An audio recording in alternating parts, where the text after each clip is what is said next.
A gun clicks in the dark. A woman who wasn't supposed to be there stands in the crosshairs of a kingpin's obsession. One phone call, one wrong door, one moment that rewrites everything. Serena Vale walked into Luca Varelli's world thinking she had control, but the Mafia doesn't deal in coincidences. They deal in blood. Tonight, she'll learn that some debts are inherited, some wars never end, and some men don't ask permission. They take. Stay until the end to see how far survival can push someone. Like this video and drop a comment with your city so I can see how far this story travels. The chandelier above the war room table cast fractured light across 12 men who knew better than to breathe too loud. Smoke curled from cigars that cost more than most people earned in a month, threading through the silence like ghosts of conversations no one dared start. At the head of the table, Luca Varelli sat with the kind of stillness that made grown men check their pulses just to make sure they were still alive. He didn't need to raise his voice. He never did. "The first woman through that door," Luca said, his words dropping into the room like stones into deep water, "belongs to me." No one laughed. No one questioned. Marco, his second in command, shifted in his chair, a slight movement that might have been agreement or discomfort. It was hard to tell with Marco. The man had a face like weathered stone and about as much expression. "Boss," Marco said carefully, "we're not expecting anyone tonight." Luca's mouth curved, but it wasn't a smile. It was the shape his face made when he knew something no one else did. "I know." The room settled back into its uneasy quiet. Ice clinked in glasses. Someone coughed. The wall clock ticked forward, indifferent to the weight pressing down on everyone present. Then the doors opened. She walked in like the room owed her an apology. Serena Vale wasn't tall, but she moved with the kind of precision that made height irrelevant. Dark hair pulled back tight. Sharp eyes that swept the room once and cataloged everything worth knowing. She wore scrubs, pale blue, practical, the kind nurses changed out of at the end of long shifts. There was a coffee stain on her left sleeve and exhaustion written in the lines around her mouth. She stopped 3 steps inside, hand still on the doorframe, and looked directly at Luca. "You," she said. Not a question. An accusation. Luca leaned back in his chair, fingers steepled beneath his chin. Around the table, men reached for weapons they hadn't been told to draw. Marco's hand disappeared beneath the table. Giovanni's jaw tightened. The air in the room crystallized into something sharp and breakable. "Me," Luca agreed. Serena let the door swing shut behind her. The sound echoed. "You've been following me." "Have I?" "Don't." Her voice cut clean through the pretense. "Don't play games. I've seen your car outside my apartment 3 times this week. Black Mercedes, tinted windows, license plate that probably doesn't exist in any database that matters." She took another step forward. Men twice her size leaned back. "I called the police. You know what they told me? That I should be more careful about who I piss off." Luca's expression didn't change, but something in his eyes shifted. Recognition, maybe, or respect. "You have good instincts." "I have a taser and a very short temper," Serena said. "And I want to know why you're stalking me." "I'm not stalking you." Luca stood, and the room seemed to tilt in his direction. He was tall, broad-shouldered, with the kind of face that looked carved rather than born. Scar tissue marked his left eyebrow. Old damage, poorly healed. "I'm waiting." "For what?" "For you to walk through that door." Serena's laugh was short and humorless. "That's the creepiest thing anyone's ever said to me, and I work in emergency medicine. I've heard some shit." Marco cleared his throat. "Boss, should we—" "No," Luca said, not looking away from Serena. "She stays." "I'm not staying anywhere." Serena's hand went to her bag, a reflex, automatic. "I came here to tell you to leave me alone. Now I've said it. We're done. We haven't started, then we never will." Luca moved around the table with the kind of grace that came from years of knowing exactly how dangerous he was. 2 weeks ago, you received a phone call. Wrong number. A man's voice. He said 6 words before you hung up. Serena's face went carefully blank. "I get a lot of wrong numbers." "The package is still in play." Luca quoted the words like he'd memorized them. "You hung up, blocked the number, went back to your shift, but you thought about it. You wondered." I wondered if it was some kind of scam, Serena said. Her voice was steady, but her knuckles had gone white around the strap of her bag. Then I forgot about it. Did you? Yes. Liar. The word landed between them like a slap. Serena's jaw tightened. I don't know you. I don't know what you want. But if you don't get out of my way in the next 10 seconds, I'm going to start screaming, and I promise you someone will care. No one will come, Luca said quietly. This building is mine. The street outside is mine. The police who told you to be careful, also mine. He took one more step. They were close enough now that she had to tilt her head back to meet his eyes. But you're not mine. Not yet. Not ever. We'll see. That's when the windows exploded. Glass shattered inward in a spray of glittering fragments. The chandelier swung wild, throwing shadows across the walls like running figures. Gunfire erupted, sharp, staccato bursts that turned the elegant war room into a killing floor in the space between heartbeats. Serena dropped. Instinct and training put her on the ground before her brain caught up with what was happening. Someone screamed. Someone else returned fire. The air filled with the smell of cordite and panic. A hand locked around her wrist, rough, uncompromising. Luca hauled her up and across the room, using his body as a shield between her and the shattered windows. Bullets punched through expensive wallpaper, splintered antique furniture, found flesh and bone with wet, final sounds. Move, Luca said in her ear, and Serena moved because staying still meant dying. They hit the hallway at a dead run. Behind them, the gunfire intensified. Someone shouted orders in Italian. Someone else gurgled and went quiet. Luca's grip on her wrist was iron, dragging her around corners she didn't know existed, through corridors that smelled like old money and older violence. What the hell is happening? Serena's voice came out higher than she wanted, ragged with adrenaline. Dante Casemir, Luca said, kicking open a heavy wooden door. He's early. Who? Later. The room beyond was small, windowless, lined with monitors showing security feeds from every angle of the building. Luca shoved Serena inside and slammed the door. Heavy bolts slid home, 3 of them, industrial grade. The gunfire became muffled, distant. Serena spun on him.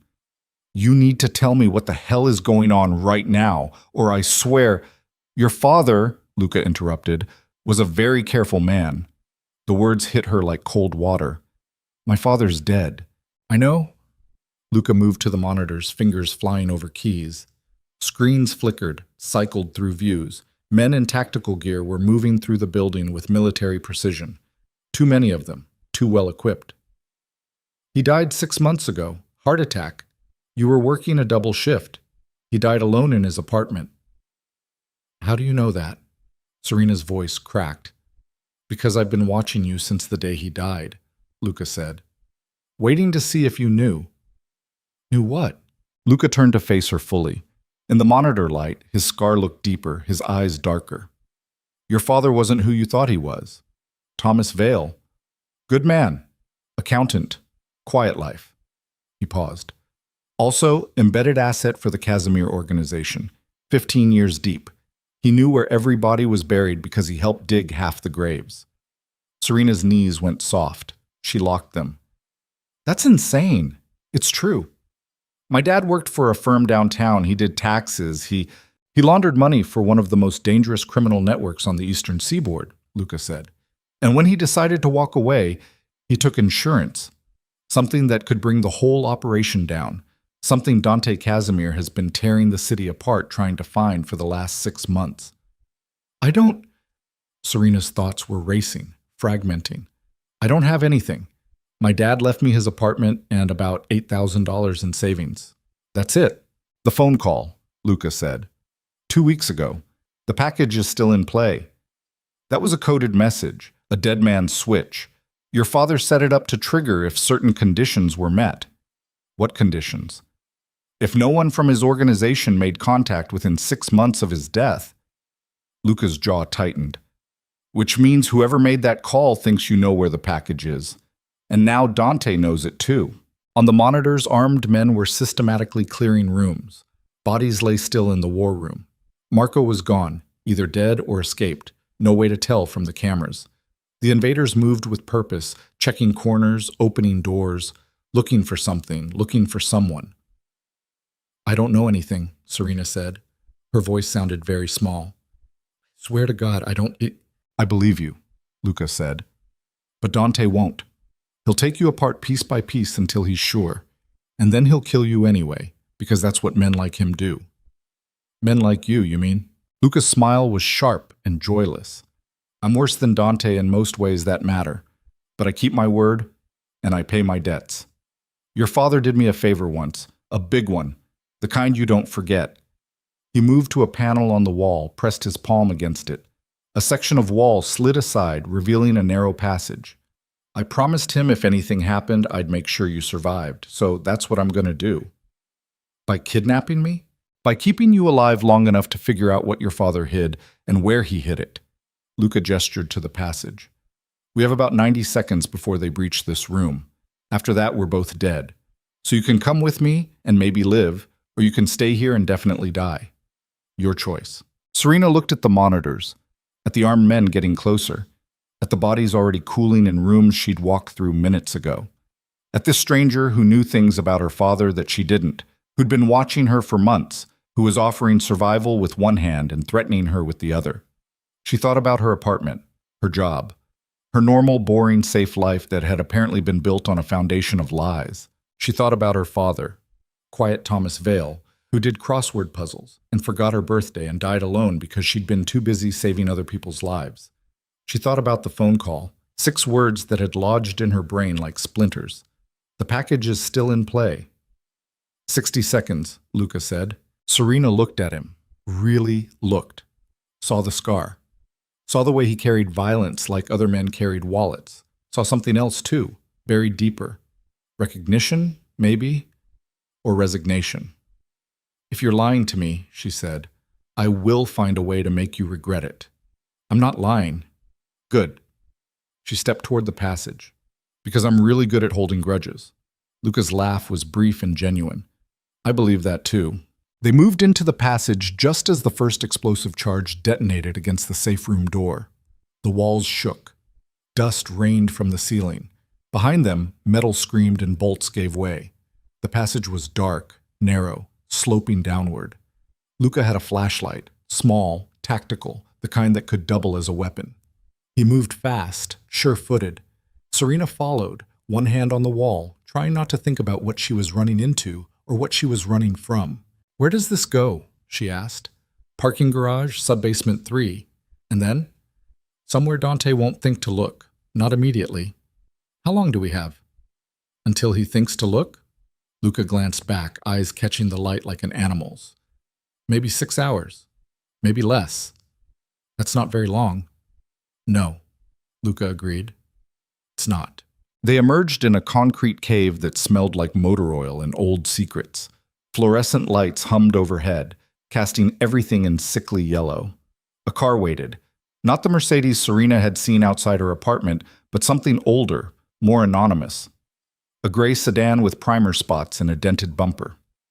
Get in, Luca said. Serena got in. The engine turned over with a sound like grinding teeth. Luca drove like he fought, precise, brutal, no wasted movement. They spiraled up through the parking garage, tires squealing on the tight turns. The exit barrier was up. The attendant booth was empty. They hit the street doing 60.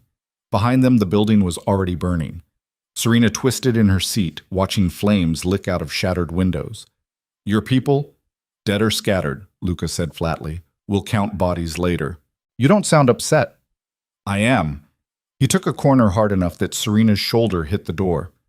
But being upset won't keep us alive. They drove in silence for 10 minutes, taking random turns, doubling back, checking mirrors.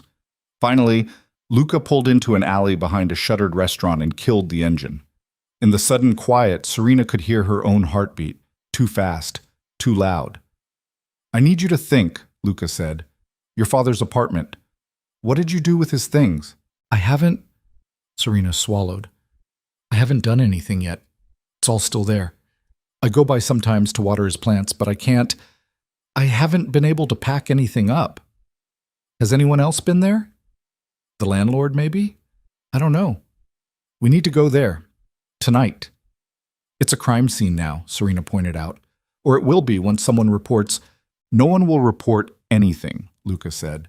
The building I own, the police on the take, the bodies will disappear. By morning, it'll be like tonight never happened. Except it did happen. Except it did, Luca agreed. And now you're part of it, whether you want to be or not. Serena closed her eyes. When she opened them again, the world looked the same but felt different, like she'd crossed some invisible line and couldn't find her way back. My father, she said quietly, was he a good man? Luca was quiet for a long moment. He was a complicated man. He did terrible things for terrible people, but he loved you. That part was real. How do you know? Because he could have disappeared any time in the last 15 years. New identity, new life. But he stayed. He stayed because leaving would have meant leaving you, and he couldn't do that. Luca's hands tightened on the steering wheel. So he made contingency plans instead, insurance policies, including me. You're not insurance, Serena said. You're a mafia boss who just dragged me into a war I don't understand. I'm the only thing standing between you and Dante Casemir, Luca corrected, which makes me the best friend you've got right now. That's depressing. Yeah. Luca started the engine again. It really is. They drove to Serena's father's apartment through streets that looked too normal, too quiet. People walked dogs. Couples argued on stoops. Somewhere, someone was having a completely ordinary night. Serena envied them so much it physically hurt. The apartment building was a squat brick thing in a neighborhood that had seen better decades. Thomas Vale had lived on the 4th floor, corner unit, for 23 years. Serena had the key on her keychain, a small silver thing she'd been meaning to return to the landlord but kept forgetting. Now she was glad she'd forgotten. The hallway smelled like someone's dinner and someone else's regret. Luca moved ahead of her, checking corners that couldn't possibly hide threats, but checking anyway. His gun was in his hand now. When had he drawn it? Serena hadn't seen. Stay behind me, he said. I'm not a child. No. You're an unarmed civilian in a situation you're not trained for. So stay behind me.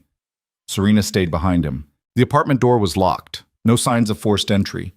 Luca picked the lock in under 30 seconds. Smooth, practiced, the kind of skill that came from repetition. Inside, everything was exactly as Serena remembered. The worn couch where her father had watched game shows, the kitchen table with the uneven leg, the bookshelf full of paperbacks arranged by height instead of author. It looked so normal it made her chest ache. What are we looking for? She asked. Anything that doesn't belong, Luca said. Anything new. Anything he added in the last year of his life. They searched. Serena went through her father's bedroom, clothes still in the closet, shoes still paired beneath the bed. There was a photo on the nightstand. Her, age 7, missing her front teeth, grinning at the camera. She remembered when it was taken, the beach, hot dogs. Her father teaching her to body surf. Had that man been a criminal? Had he known, even then, what kind of life he was living? What kind of legacy he'd leave? Serena! Luca's voice from the living room, urgent. She found him kneeling by the bookshelf, a paperback in his hands. What? This. He showed her the book. Mystery novel, cheap cover. The kind of thing her father bought in bulk from thrift stores. Look at the publication date. Serena looked. 3 months ago. Your father died 6 months ago. So someone left it here, Serena said. The landlord. Or, it's not random. Luca opened the book. The pages had been hollowed out. Inside was a USB drive. It's never random. Serena's mouth went dry. That's it? That's the package? Maybe. Luca pocketed the drive. Or maybe it's a decoy. We won't know until... The apartment door exploded inward. This time Serena didn't freeze. She moved, diving behind the couch as gunfire chewed through the walls. Luca was already returning fire. 3 shots in rapid succession. Someone screamed. Someone fell. Back door, Luca shouted. There was no back door, just a fire escape outside the bedroom window. Serena ran for it, Luca right behind her. The window stuck, painted shut, hadn't been opened in years. She slammed her shoulder against it once, twice. On the 3rd hit, it gave way. Cold air hit her face. The fire escape shook under her weight. Below, the alley looked impossibly far away. Luca came through the window, firing backward. Go! Serena went. The fire escape was old metal, rust rough under her hands. She took the stairs 3 at a time, feet ringing on the metal grating. Above her, Luca was still shooting. Below her, someone was shouting in a language she didn't recognize. She hit the ground running and didn't look back until she reached the mouth of the alley. Luca caught up 30 seconds later, breathing hard but steady. Cars 2 blocks west, move. They moved. Behind them, the building was already swarming with armed men. Too many. Too organized. This wasn't some hastily assembled response team. This was a military operation. Dante Casemir wasn't playing games. They reached the car, got in, drove. This time no one spoke. Serena's hands were shaking. She shoved them between her knees to make them stop. It didn't work. "Where are we going?" she finally asked. "Safe house," Luca said. "Outside the city. Dante owns the city, but he doesn't own everything, not yet." "And then what?" "Then we figure out what's on that drive." Luca glanced at her. "And we figure out how to keep you alive." Serena laughed. It sounded hysterical even to her own ears. "This is insane. This whole night is insane. 6 hours ago, I was debating whether to get Thai food or pizza for dinner. Now I'm running from armed men because my dead father was apparently some kind of criminal accountant who hid something important enough to kill for." "Thai or pizza?" Luca asked. "What? You were deciding between Thai and pizza. Which did you choose?" Serena stared at him. "Are you serious right now? Humor me." I didn't choose. I fell asleep on my couch instead." "That's too bad," Luca said. "You should have gone with Thai." Despite everything, the violence, the fear, the complete dissolution of reality as she knew it, Serena smiled, just a little. "Yeah," she said, "I probably should have." They drove into the dark, leaving the burning city behind them, and Serena realized with cold certainty that the life she'd known was gone. Not paused, not interrupted. Gone. And whatever came next, whatever waited on that USB drive, whatever Dante Casemir wanted badly enough to kill for, she was in it now, all the way in. The only question was whether she'd survive long enough to understand why. The safe house wasn't safe so much as it was forgotten. 2 hours outside the city, down roads that turned from asphalt to gravel to dirt, buried in woods thick enough to swallow sound. The building itself looked like it had given up decades ago. A hunting cabin with peeling paint and a sagging porch. The kind of place people went to disappear or die. Sometimes both. Luca killed the headlights 50 yards out and coasted the rest of the way in darkness. The engine ticked as it cooled. Somewhere in the trees, an owl called out, got no answer, went silent. "This is it?" Serena asked. "This is it." "It looks condemned." "It looks forgotten," Luca corrected. "There's a difference." He was out of the car before she could argue, moving around the perimeter with his gun drawn, checking windows, testing doors. Serena watched him work, saw the precision in every movement. This wasn't paranoia. This was survival instinct worn into muscle memory. When he was satisfied, or as satisfied as he was going to get, he waved her forward. Inside, the cabin smelled like mildew and mouse droppings. Luca found a lantern, battery-powered, and clicked it on. Weak yellow light revealed a single room with a wood stove, a card table, 2 chairs that had seen better decades, and a cot with a mattress that probably had stories to tell. No running water. No electricity.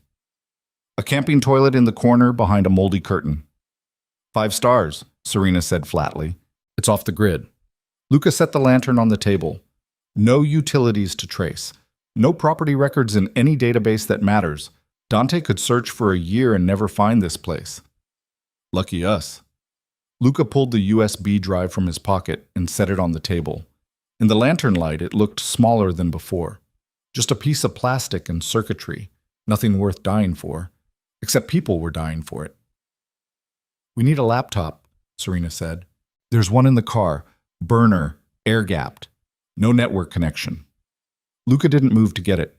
"Before we look at what's on there, I need to ask you something." "What?" "If this is what I think it is, if your father really did compile evidence against the Casemir organization, it's not just names and numbers. It's going to be ugly. Things you don't want to know about the man who raised you." Serena's jaw tightened. "I already know he wasn't who I thought he was."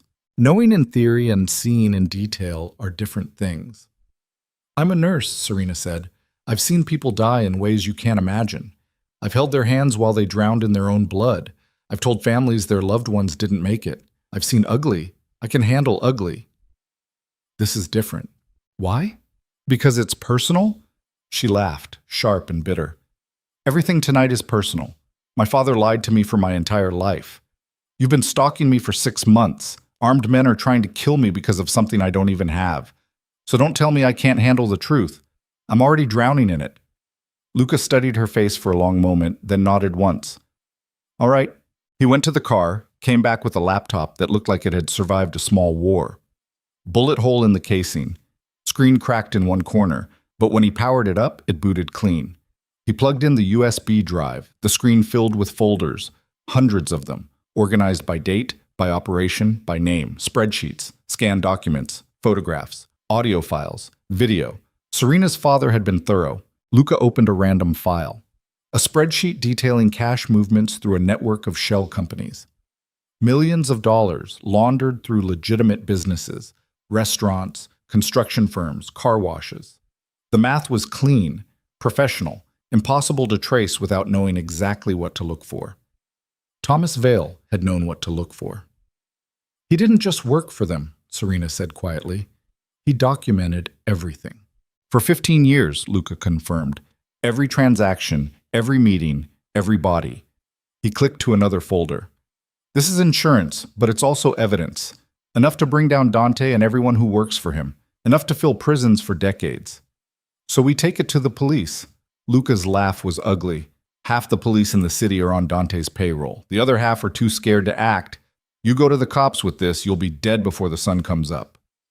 The FBI then? Someone. Maybe. Luca didn't sound convinced. But federal investigations take time. Months. Years. And in the meantime, Dante will tear the world apart looking for this. He'll kill everyone you've ever met just to send a message. So what do? We use it as leverage. Luca's eyes were cold in the lantern light. We force Dante to back off. Permanent ceasefire. You walk away clean. And you? I'm already dirty. Have been for a long time. Serena looked at the screen, at the endless columns of crimes documented in her father's careful handwriting. There has to be more to it than just money laundering. You don't kill this many people over spreadsheets. There is more. Luca opened another folder. Dante's been expanding, moving into new territory, human trafficking, arms deals. He's got connections to organizations in 6 countries. This drive doesn't just expose him, it exposes the whole network. Then why did my father have it? Why didn't he? Serena stopped. He was going to use it, wasn't he? That's why he walked away. He was going to blow the whistle. I don't know, Luca admitted, but he died before he could. And now the only leverage that exists is sitting on this table between us. Serena reached for the laptop, scrolled through more files. Her father's face looked back at her from a photo. Younger, harder, standing next to men she didn't recognize in a room that reeked of money and violence. He wasn't smiling. None of them were. I need air, she said. Outside, the night was cold enough to sting. Serena stood on the porch, hands wrapped around herself, trying to breathe through the pressure building in her chest. Behind her, the cabin door opened, closed. Luca's footsteps on the old wood. You okay? He asked. No? Serena didn't turn around. I'm not okay. I'm the opposite of okay. Fair. They stood in silence. The woods were full of small sounds, branches creaking, leaves rustling, animals moving through the underbrush. Normal sounds, the kind that meant the world was still turning, still indifferent. Why did you promise him? Serena asked. My father. What favor did he do that was worth all this? Luca was quiet long enough that she thought he wouldn't answer.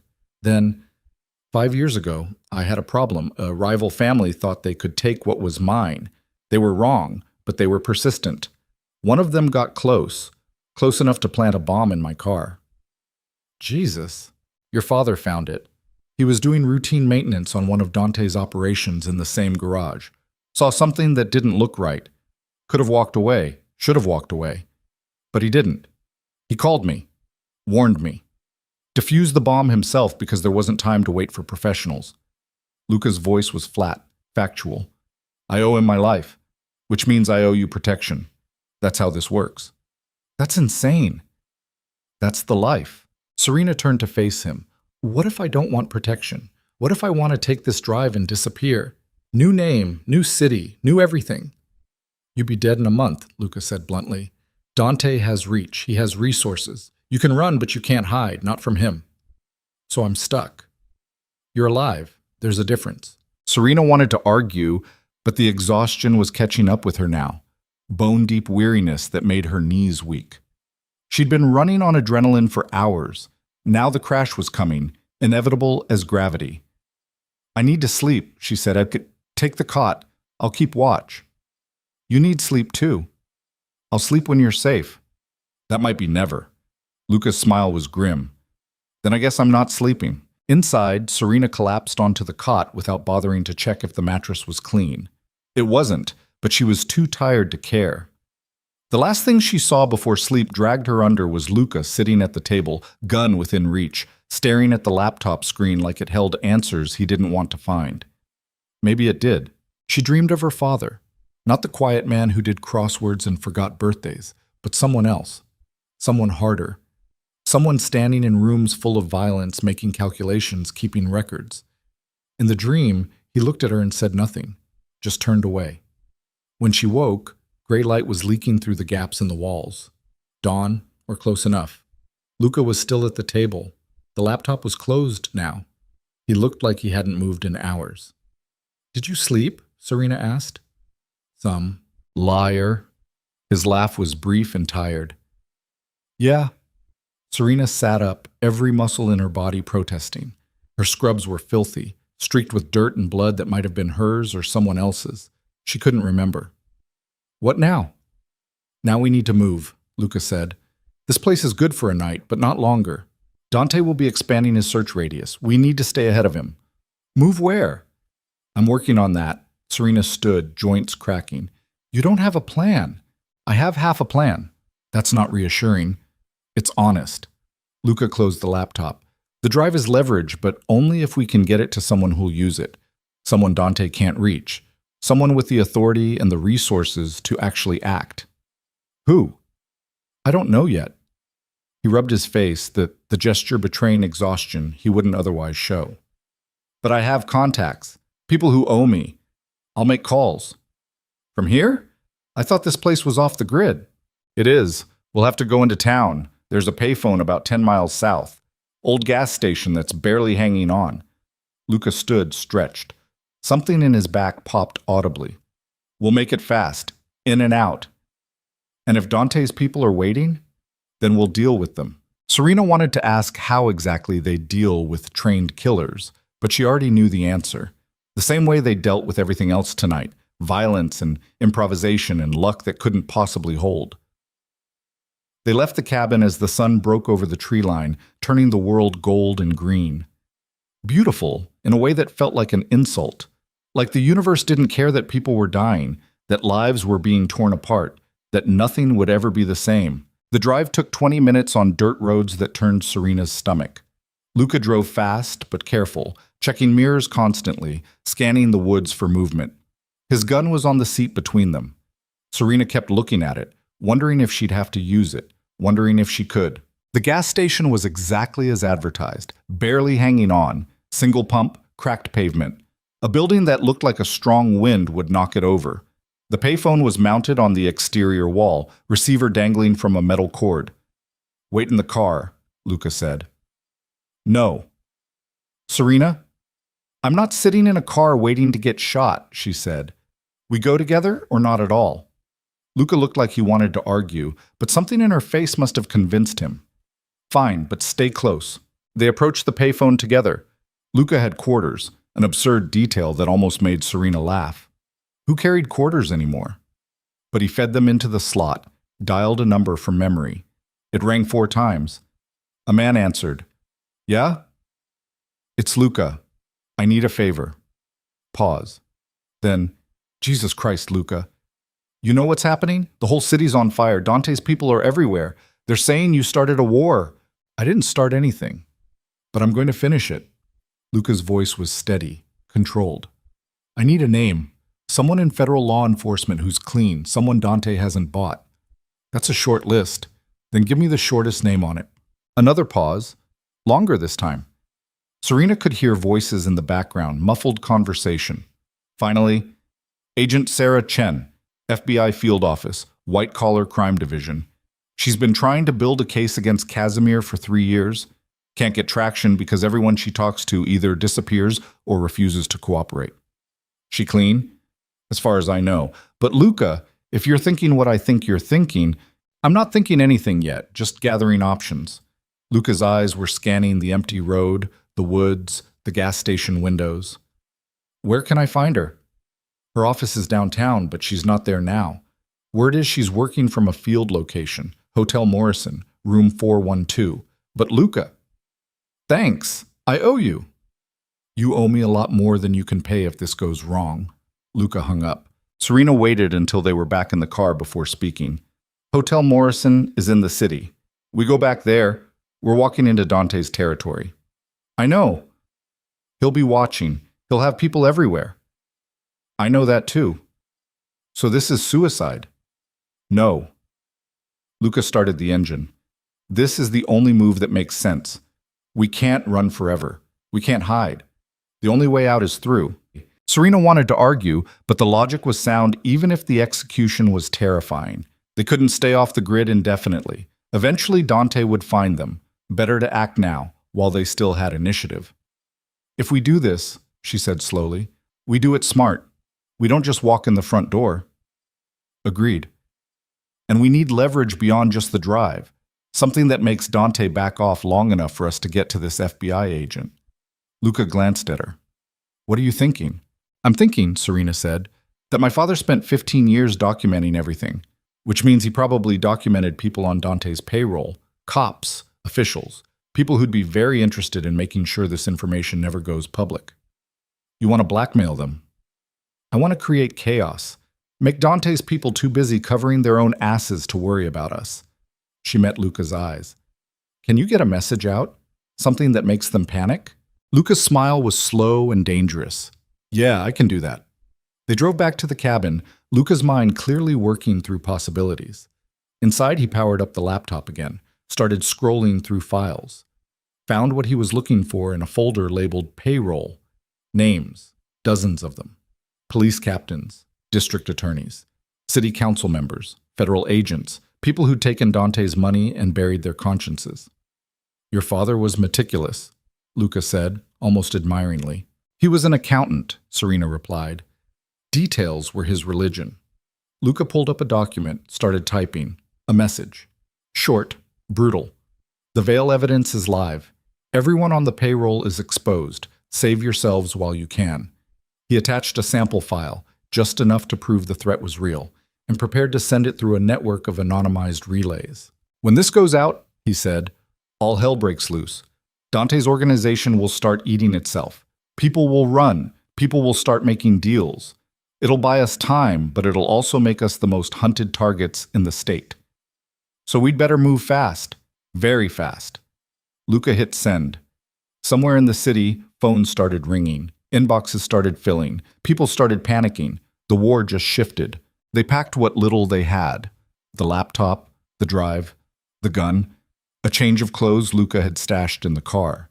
Serena found a jacket that smelled like mothballs but was warmer than her scrubs. She put it on without complaint. How do we get into the city without being seen? She asked. We don't, Luca said. We get seen, but not recognized. Dante's looking for us. He's not looking for a couple on a date, a married pair running errands, two strangers who happen to be in the same place.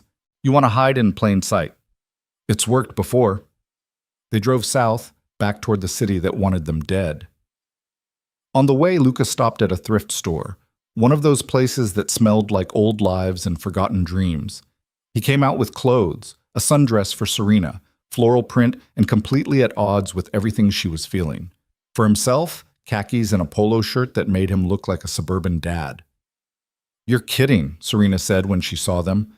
Camouflage isn't always about blending into the woods, Luca replied. Sometimes it's about blending into the crowd. She changed in the thrift store bathroom, staring at herself in the cracked mirror.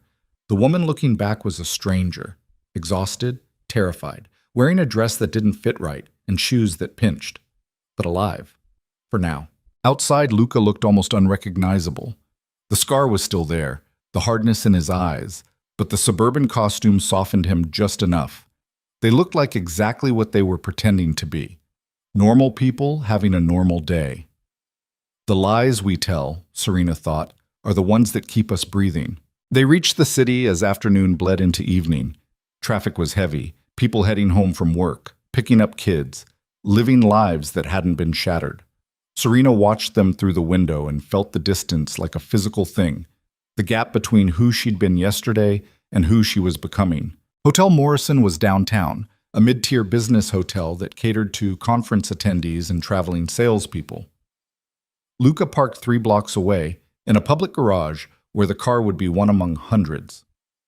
"Room 412, he said, checking the gun one more time before tucking it into the waistband of his khakis, hidden by the polo shirt. "We take the stairs. Avoid cameras where possible. If anyone asks, we're visiting someone. Wedding planning, baby shower, something normal. Nothing about this is normal. Then we'll have to sell it harder."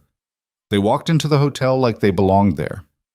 Luca had his arm around Serena's waist, casual, comfortable, the kind of touch that said couple without words. She leaned into it because the alternative was looking stiff and suspicious. The lobby was busy, check-ins, check-outs, a wedding party taking over the bar. No one looked at them twice. The stairs were concrete and utilitarian, echoing with their footsteps. 4th floor, door to the hallway. Luca checked through the window first, scanning for threats. Clear. They moved down the hall, counting room numbers. 408, 410, 412. Luca knocked. 3 times. Firm but not aggressive. No answer. He knocked again. This time footsteps inside. A woman's voice, cautious. "Who is it?" "Agent Chen, my name is Luca Varelli. I have information about the Casemir organization. I need 5 minutes of your time." Silence. Then the sound of a chain being unlatched. The door opened 6 inches, stopped by a security bar. The woman on the other side was maybe 40, Asian features, dark hair pulled back, eyes that had seen too much bullshit to be impressed by anything. She was in jeans and a t-shirt, gun holstered at her hip. "Luca Varelli," she said flatly, as in the organized crime figure currently wanted for questioning in connection with last night's massacre at the Varelli estate. "That's a mischaracterization of events," Luca said calmly. "But yes." "And you expect me to open this door?" "I expect you to listen, because I'm about to give you everything you need to bring down Dante Casemir and everyone who works for him." Agent Chen's eyes narrowed. "Talk." "Not in the hallway. Not in my room." "Then we have a problem," Luca said, "because the same people who massacred my estate are looking for us right now. And if they find us before we can get this information into federal custody, it disappears forever." "What information?" Serena spoke for the first time. "My father was Thomas Vale. He worked for the Casemir organization for 15 years. Before he died, he compiled evidence. Everything. Transactions, operations, murders. It's all documented. All of it." Agent Chen's expression shifted. Not belief, not yet, but interest. "Where's this evidence?" Luca held up the USB drive. "That could be anything," Chen said. "It could be," Luca agreed. "But it's not. And you know it's not because you've been trying to build this case for 3 years with nothing to show for it. Now I'm handing you the smoking gun. The only question is whether you're smart enough to take it." Chen studied them both. Serena could see the calculation happening behind her eyes. Risk versus reward, truth versus trap. Finally, she stepped back and opened the door. 5 minutes, she said. "And if this is bullshit, I'm arresting both of you." "Fair," Luca said. They stepped inside. The room was standard hotel. Bed, desk, TV bolted to the wall. But Chen had made it a workspace. Laptop open on the desk, files spread across the bed, whiteboard propped against the wall covered in names and connections. Dante Casemir's name was at the center, circled in red. Chen closed the door, locked it, didn't offer them seats. "Show me." Luca handed her the drive. She plugged it into her laptop, opened a file at random. Her face didn't change, but Serena saw her jaw tighten, saw her fingers curl into a fist. How did you get this? Chen asked, voice carefully controlled. Thomas Vale gave it to me, Luca lied smoothly. Before he died. Insurance policy. He wanted someone to use it if anything happened to him. And it took you 6 months because I didn't know what I had until recently, and because Dante started tearing the city apart looking for it. Chen clicked through more files, spreadsheets, photos, audio recordings. Her expression grew harder with each new piece of evidence. This is enough to secure indictments against 24 people, she said quietly. Maybe more. I know. Including you. I know that too. She looked up at him. So why give it to me? Why not use it yourself? Because she needs to be safe. Luca gestured to Serena. And the only way that happens is if Dante's in custody and his organization is dismantled. You can do that. I can't. You're asking me to trust a career criminal. I'm asking you to trust the evidence. I don't care what happens to me, but she walks away clean. That's the deal. Chen's eyes moved to Serena. And you? What do you want? Serena thought about her father, about the life he'd lived in shadows, about the lies that had built her entire existence, about the men who'd tried to kill her, the violence that had become her new normal, the line she'd crossed somewhere between yesterday and today. I want it to be over, she said.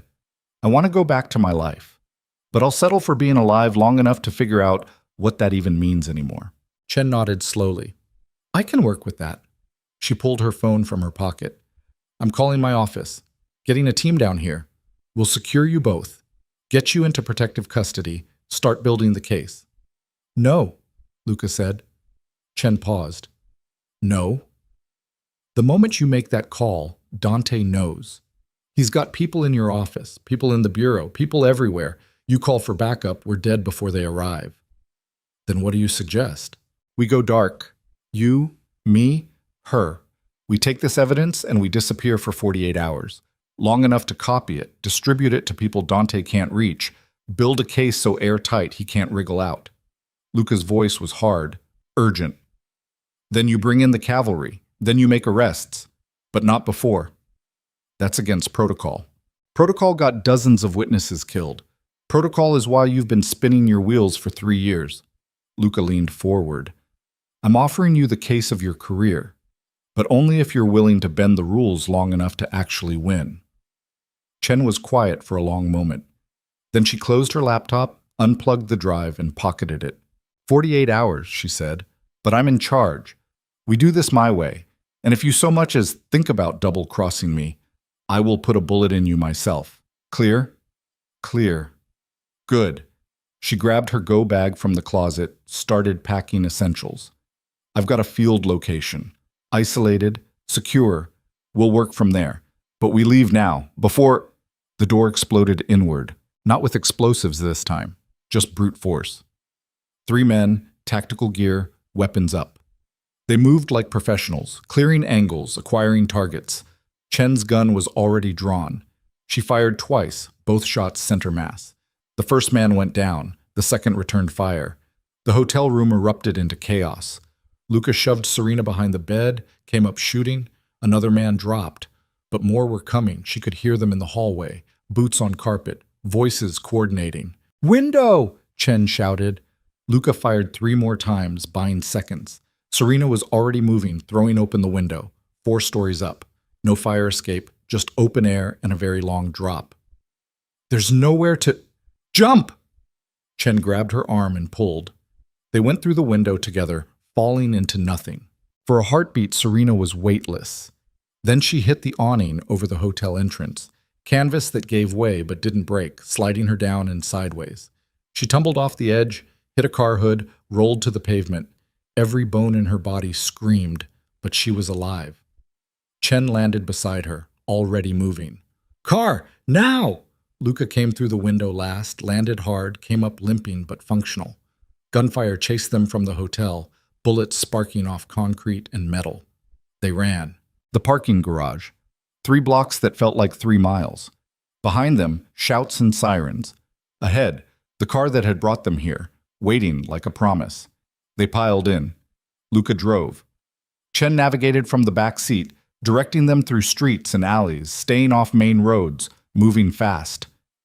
How did they find us? Serena gasped. My phone, Chen said bitterly. I had it on. Stupid. Dante must be monitoring federal agents, tracking locations. The second we were in that room together long enough. It doesn't matter, Luca interrupted. What matters is we're still moving, still ahead. Barely. Barely's enough. They drove out of the city for the second time in as many days. This time with a federal agent in the back seat, a USB drive full of evidence in her pocket, and enemies closing in from every direction.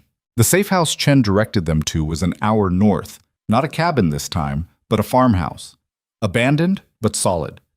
Big enough to work in, far enough to breathe. Inside, Chen set up her equipment on a kitchen table that had hosted family dinners once, maybe. Now it hosted a laptop and copies of evidence that would destroy lives. We need to move fast, she said. Make copies. Distribute to trusted contacts. Build redundancy so even if Dante gets to one source, others survive. How long? Luca asked. 24 hours minimum. Maybe 36 if we're thorough. We don't have 36 hours. Then we'd better work fast. They worked. Chen coordinated. Luca provided context, names, operations, connections she wouldn't have known otherwise. Serena read through her father's documentation and felt pieces of him slip away with every new revelation. He wasn't the man she'd thought. Maybe he never had been. Hours blurred together. Coffee from a gas station. Food they barely tasted. Exhaustion that lived in their bones but couldn't be acknowledged. Somewhere around midnight, Serena found herself alone with Luca in a side room. Chen was on the phone, voice low and urgent, talking to someone she trusted. You should sleep, Luca said. So should you. I will. After. After what? After you're safe. Serena laughed, tired and bitter. I'm never going to be safe again. You know that, right? Even if we win. Even if Dante goes to prison, I'll spend the rest of my life looking over my shoulder. Maybe, Luca admitted.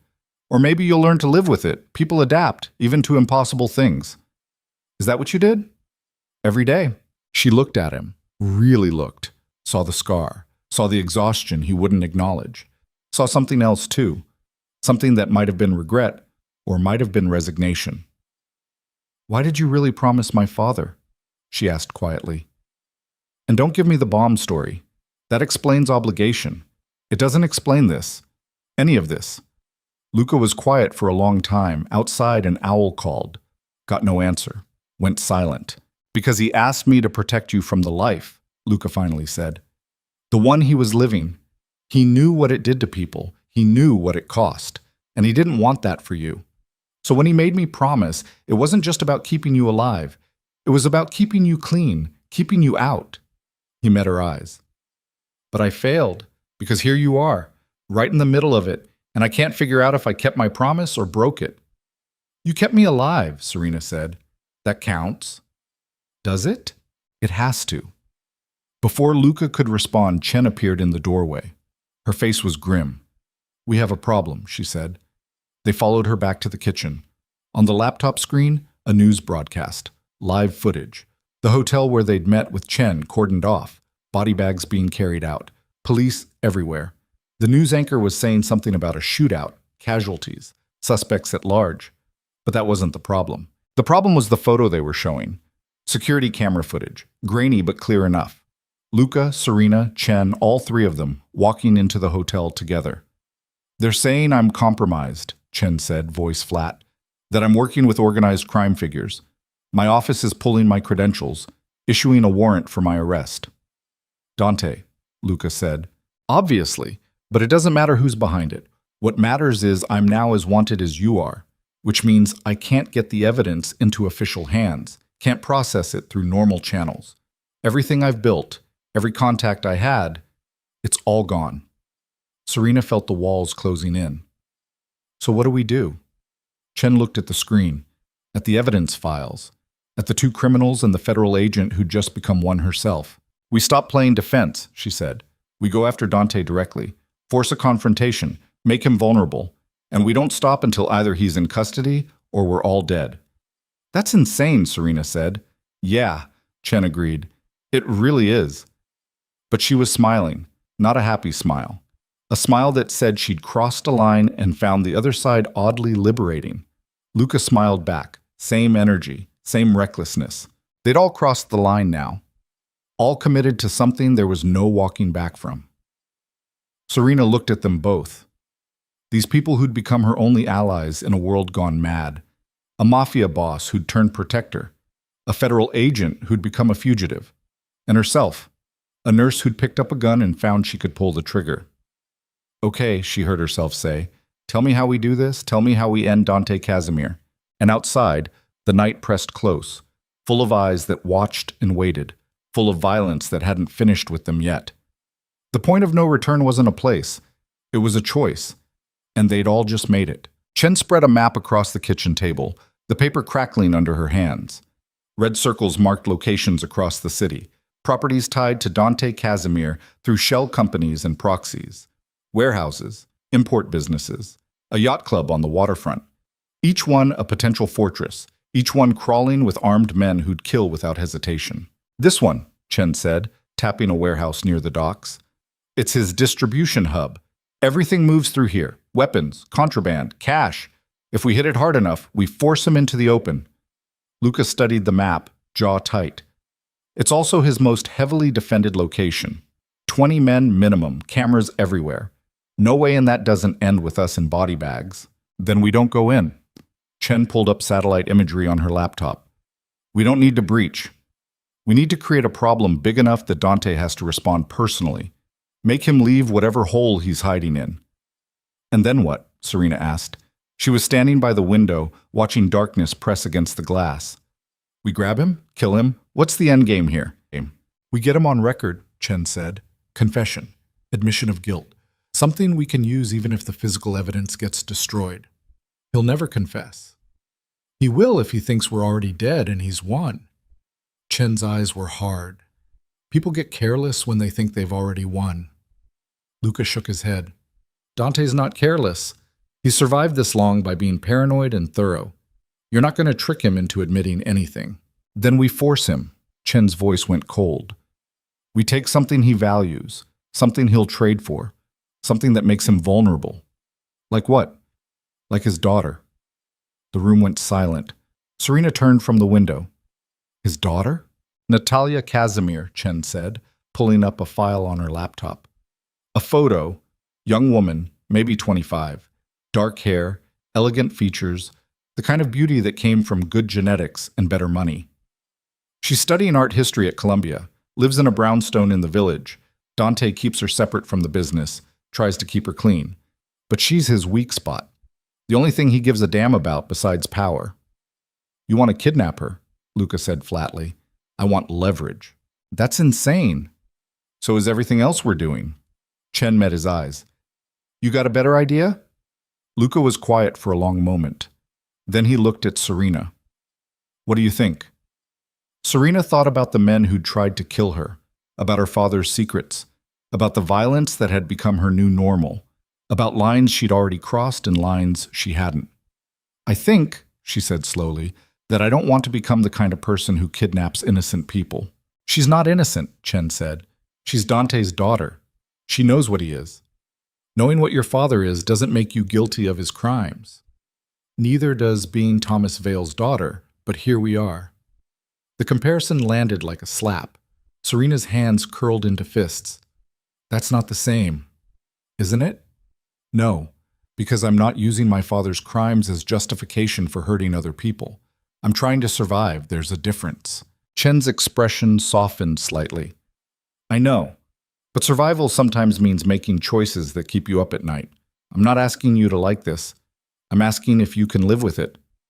Serena looked at Luca. And you? Can you live with it?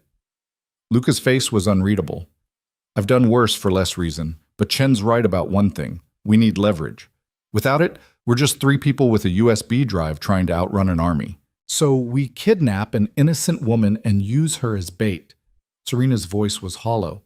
That's the plan. That's the plan, Chen confirmed. Serena walked to the table, looked at Natalia Casemir's photo. The young woman was smiling in the picture, caught mid-laugh at some gallery opening. She looked happy, unaware that her father's sins were about to crash down on her. If we do this, Serena said, we do it without hurting her. No violence, no threats. We just Hold her until Dante agrees to meet. Agreed, Luca said. Chen nodded. I can live with that. They planned through the night.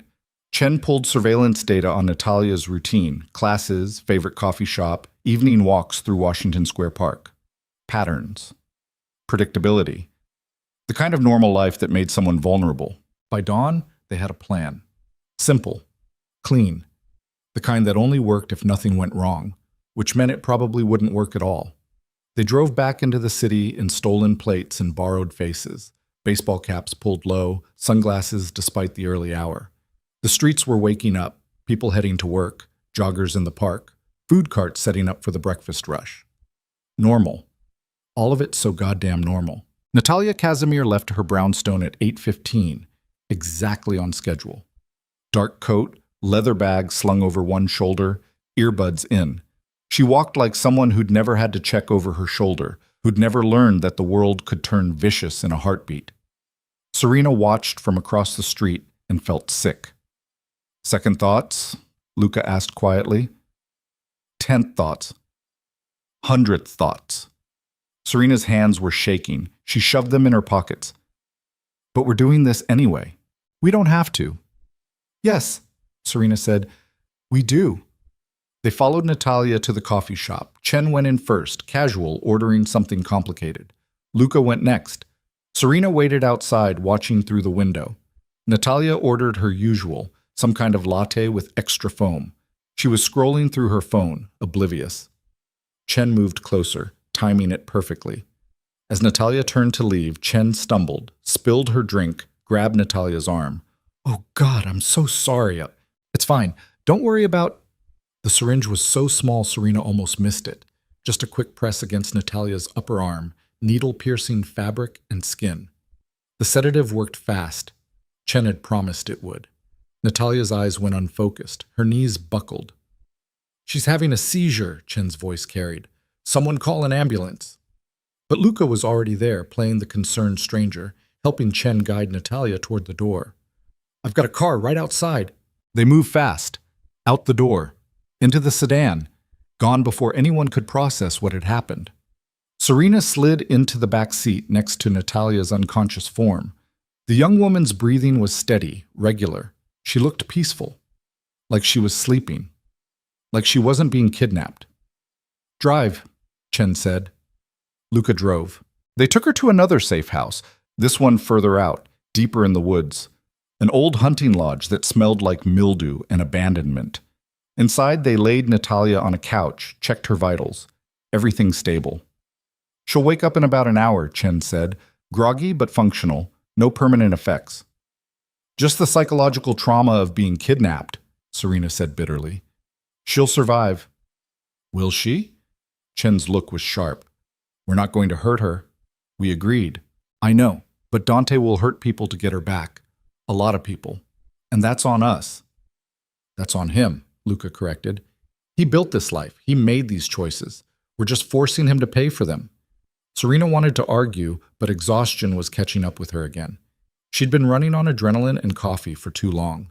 Her hands wouldn't stop shaking. Her thoughts kept fragmenting. I need air, she said. Outside, the morning was cold and bright. Serena stood on the porch, breathing deep, trying to remember who she'd been 3 days ago. That woman seemed impossibly distant now. A stranger living a stranger's life.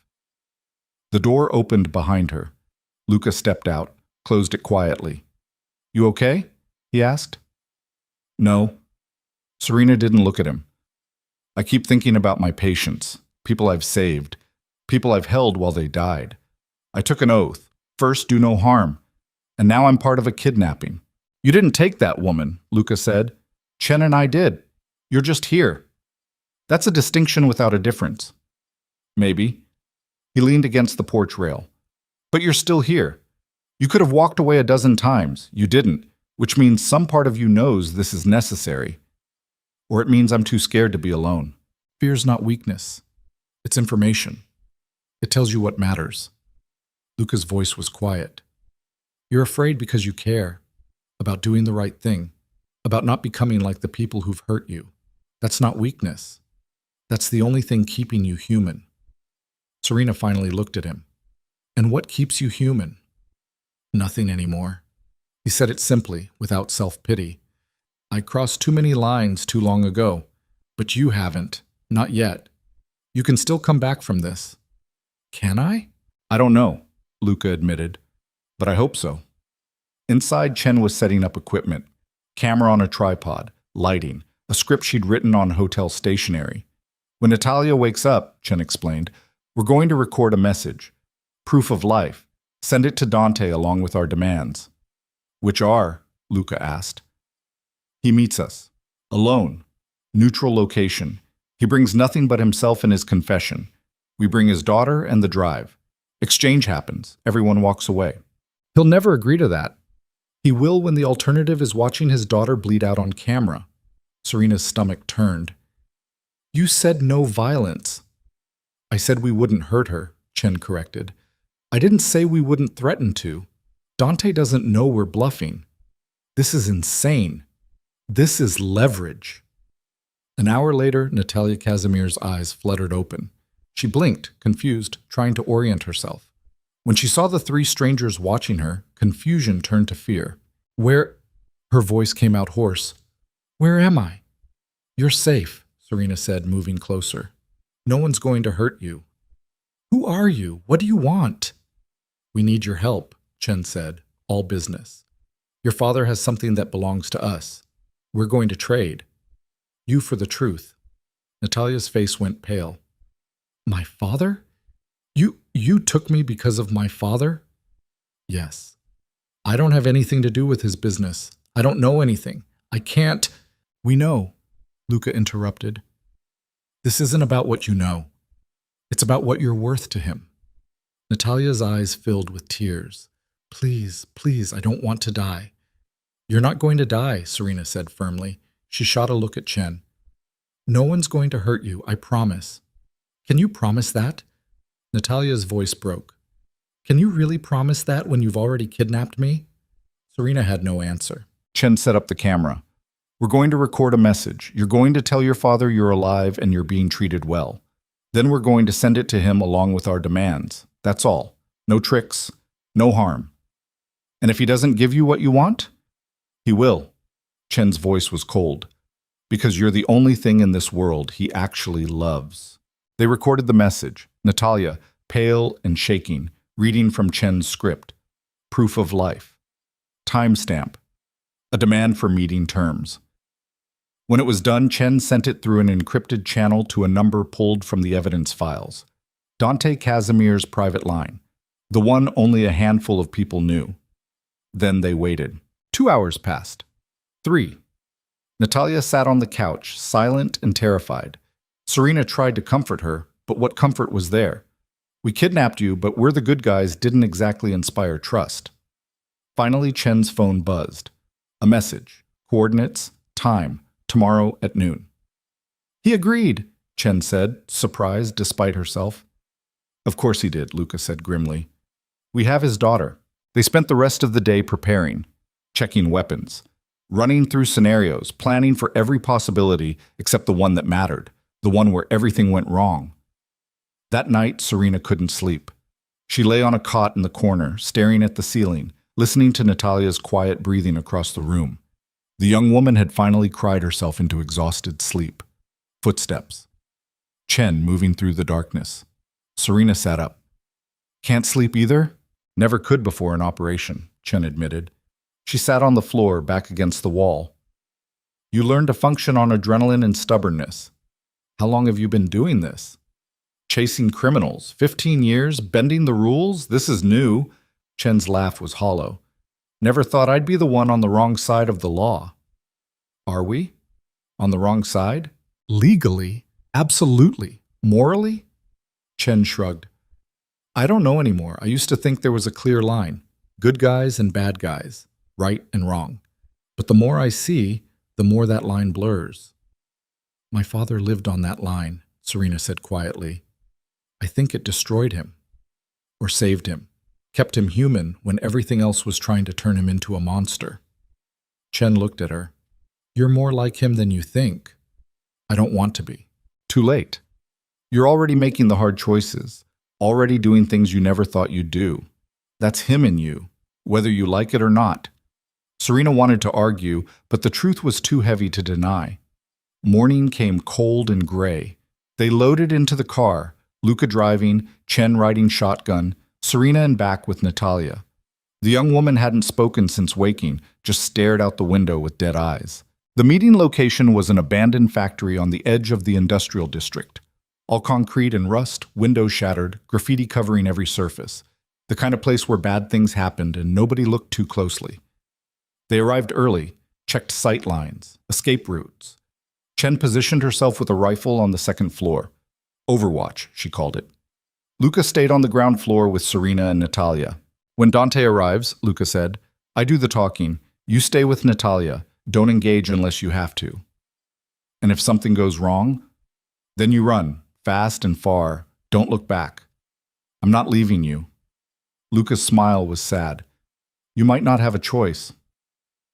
Noon arrived with the sound of engines. 3 cars, black sedans. They parked in formation, blocking potential exits. Professional, military. The back door of the center car opened. Dante Casemir stepped out.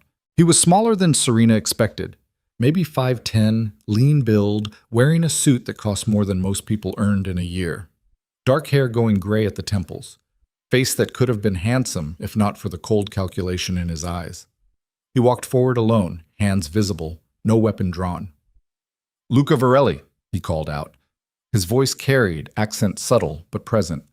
It's been a long time. Not long enough, Luca replied. Dante's smile was thin. I see you've added kidnapping to your resume. Diversification. I respect that. Where's your confession? Where's my daughter? Luca gestured. Serena stepped forward, Natalia beside her. The young woman saw her father and her face crumpled. Papa, it's all right, moja dorogaya, Dante said softly. Then his eyes went hard again, fixed on Luca. You've made a mistake, a fatal one. I don't think so. We have the evidence. We have your daughter. We have all the leverage. Do you? Dante's smile widened. That's interesting, because I have something too. He gestured. From one of the cars, a man was dragged forward. Middle-aged, balding, terrified. Serena's breath stopped. She knew that face. No, she whispered. No, that's not possible. The man looked up, saw her. His expression went from fear to something worse. Guilt, shame, resignation. Hello, Serena, Thomas Vale said. The world tilted. Serena's knees went weak. Luca's hand on her arm was the only thing keeping her upright.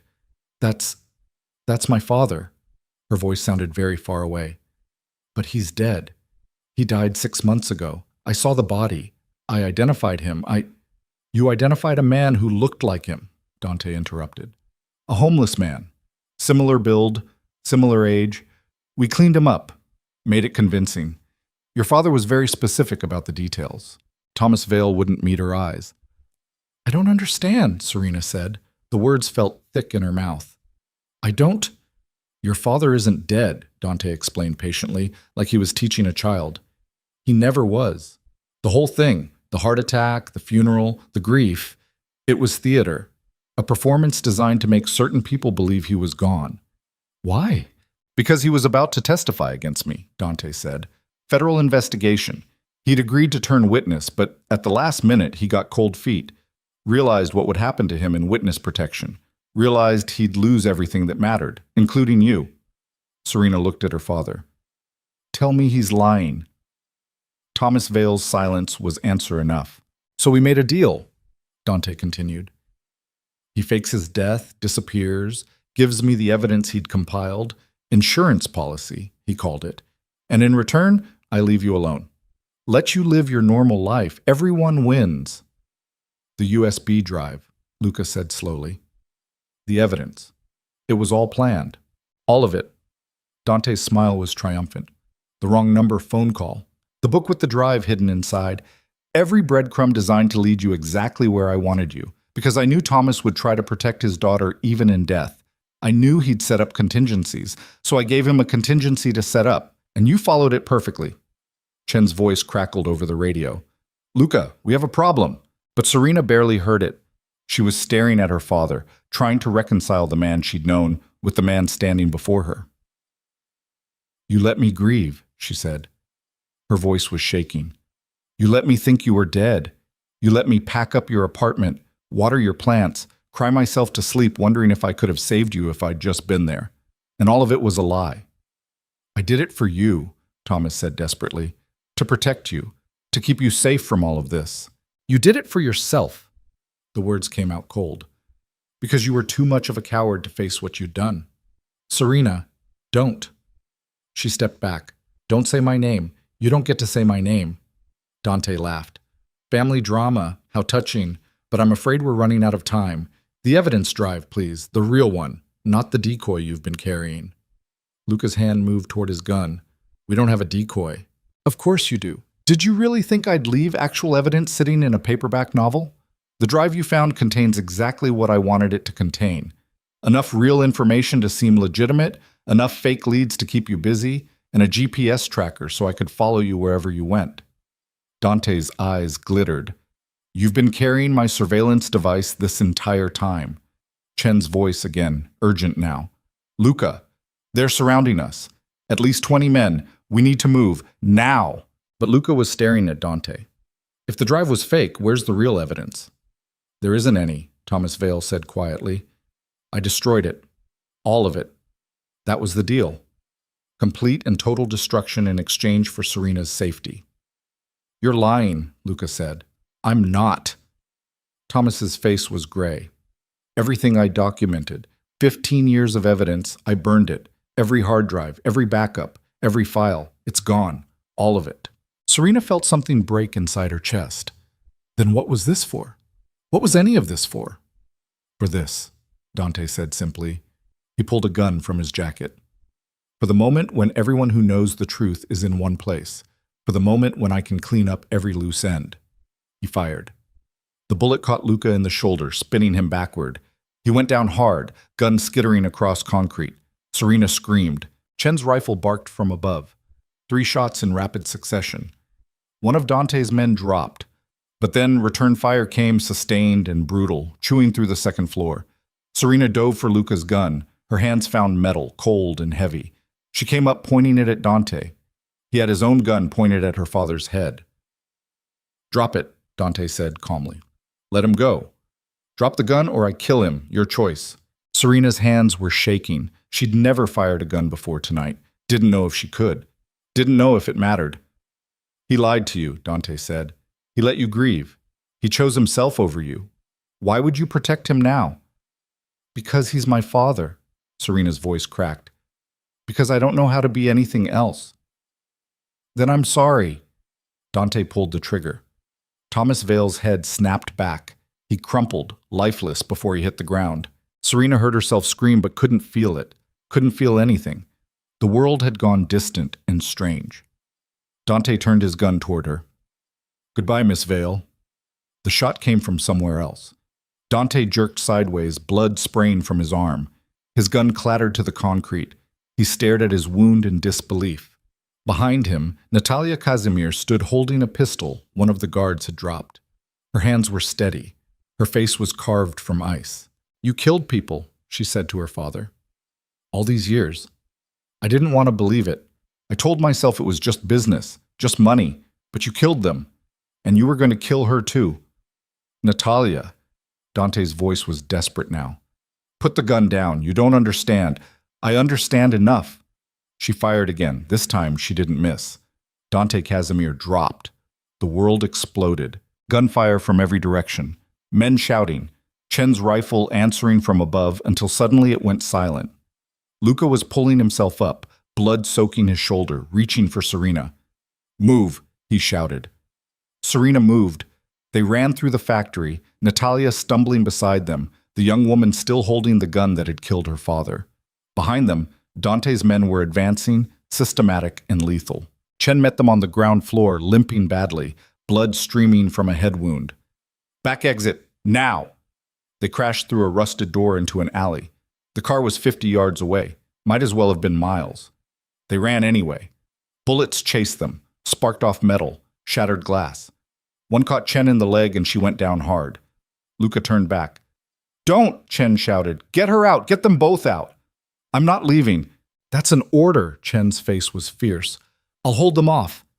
Buy you time. Just go. Go! She started firing back toward the factory. Luca grabbed Serena's arm, Natalia's arm, pulled them toward the car. Behind them, Chen's gun barked 3 more times. Then silence. They reached the car, piled in. Luca drove one-handed, blood from his shoulder making the steering wheel slick. In the back seat, Serena held Natalia while the young woman shook apart. I killed him, Natalia whispered. I killed my own father. You saved us, Serena said. Does that make it better? I don't know. They drove away from the factory, away from the bodies, away from everything that had just shattered. In the rear-view mirror, smoke was rising, the factory burning, covering evidence, destroying truth. Luca's phone rang. Unknown number. He answered anyway because what did they have left to lose? Luca Varelli. The voice was mechanical, distorted. You have something that belongs to us. The evidence is gone, Luca said through gritted teeth. Destroyed. You won. It's over. The evidence on the drive, yes, but there's another copy. Your father was thorough, Miss Vale. He kept a backup, one final insurance policy. Serena's blood went cold. Who is this? Someone who needs that backup destroyed. Someone who's willing to pay very well for your cooperation, or kill very brutally for your resistance. Your choice. The line went dead. Serena looked at Luca, at Natalia, at the blood and the fear and the impossible situation they'd fought their way into. It's not over, she said. No, Luca agreed. It's not. And somewhere in the burning wreckage behind them, in the ashes of everything they'd thought was true, new enemies were already moving. The game had changed, but the hunt had just begun. The safe house they found was barely standing, a fishing shack on the edge of a marsh where the water smelled like rot and the air hung thick with mosquitoes. Luca had driven them there with one hand, the other pressed against his shoulder where blood soaked through makeshift bandages Serena had torn from her dress. Inside, the single room offered nothing but a broken table and walls that let in more wind than they kept out. Natalia collapsed in a corner, knees pulled to her chest, staring at her hands. The hands that had killed her father. She hadn't spoken in an hour. Serena worked on Luca's shoulder by the light of a battery-powered lantern. The bullet had passed through clean, lucky, considering. She packed the wound with gauze from a first aid kit Luca kept in the car, hands steady despite the trembling in her chest. You need a hospital, she said. Can't. Luca's voice was tight with pain. Hospitals mean records. Records mean they find us. You could bleed out. Then I bleed out. He met her eyes. But I don't put you in more danger. Serena tied off the bandage harder than necessary. Luca hissed, but didn't complain. My father, Serena said quietly, not looking at him. He really destroyed it all? Everything? That's what he said. And you believe him? Luca was quiet for a moment. I believe he thought he was protecting you. Whether he actually destroyed everything? I don't know, but someone else thinks there's another copy, which means we're not done. Serena's hand stilled. The phone call. They said my father kept a backup. Insurance on his insurance. It's what I would have done. So where is it? That's what we need to figure out. Luca shifted, pain flashing across his face. Your father was thorough, methodical. He wouldn't have left something that important without telling you how to find it. He didn't tell me anything. He was too busy pretending to be dead.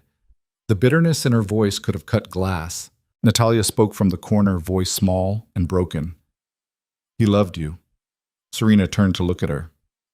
Your father, Natalia continued, before everything at the factory, he talked about you. When they had him, he said you were the only good thing he'd ever done. The only thing that mattered. Her eyes were red-rimmed, hollow. My father never said that about me. He said I was an investment, a chess piece, something to protect because it had value. I'm sorry, Serena said, and meant it. I killed him. Natalia's voice cracked. I looked him in the eyes, and I killed him. You saved our lives. Does that make it better? I don't know. Serena moved to sit beside her. I don't know what makes anything better anymore. They sat in silence while the marsh whispered outside, and Luca's breathing evened out into something that might have been sleep or might have been unconsciousness. It was hard to tell. Serena's phone buzzed. Unknown number. She stared at it, then answered. Miss Vale? The same mechanical voice from before. I trust you've had time to consider your situation. Who are you? Someone with resources. Someone with patience. Someone who wants the backup evidence your father created. A pause. And someone who knows exactly where you are right now. Serena's blood went cold. She looked at Luca. His eyes were open, alert. He'd been listening. I don't have what you want, Serena said. But you know where it is. Your father would have left you a message, a clue, something only you would understand. He didn't. Think harder. The voice was calm, patient. Because in approximately 3 minutes, the men I've sent to your location will arrive. And they won't be as polite as I'm being. The line went dead. How long? Luca asked. 3 minutes. Can you walk? This to Natalia. The young woman nodded, already standing. Whatever shock had paralyzed her was burning away now, replaced by something harder. Survival instinct kicking in. They grabbed what they could, the first aid kit, the gun, Luca's phone. Out the back door into marsh water that came up to their knees, cold and thick with vegetation. The smell was overwhelming, decomposition and life all tangled together. Behind them, engines, headlights cutting through the darkness, doors slamming. They moved through the water, trying to stay quiet, trying to stay invisible. Serena's legs burned. Her dress was ruined, weighted down with water and mud. Beside her, Luca moved with grim determination despite the blood still seeping through his bandages.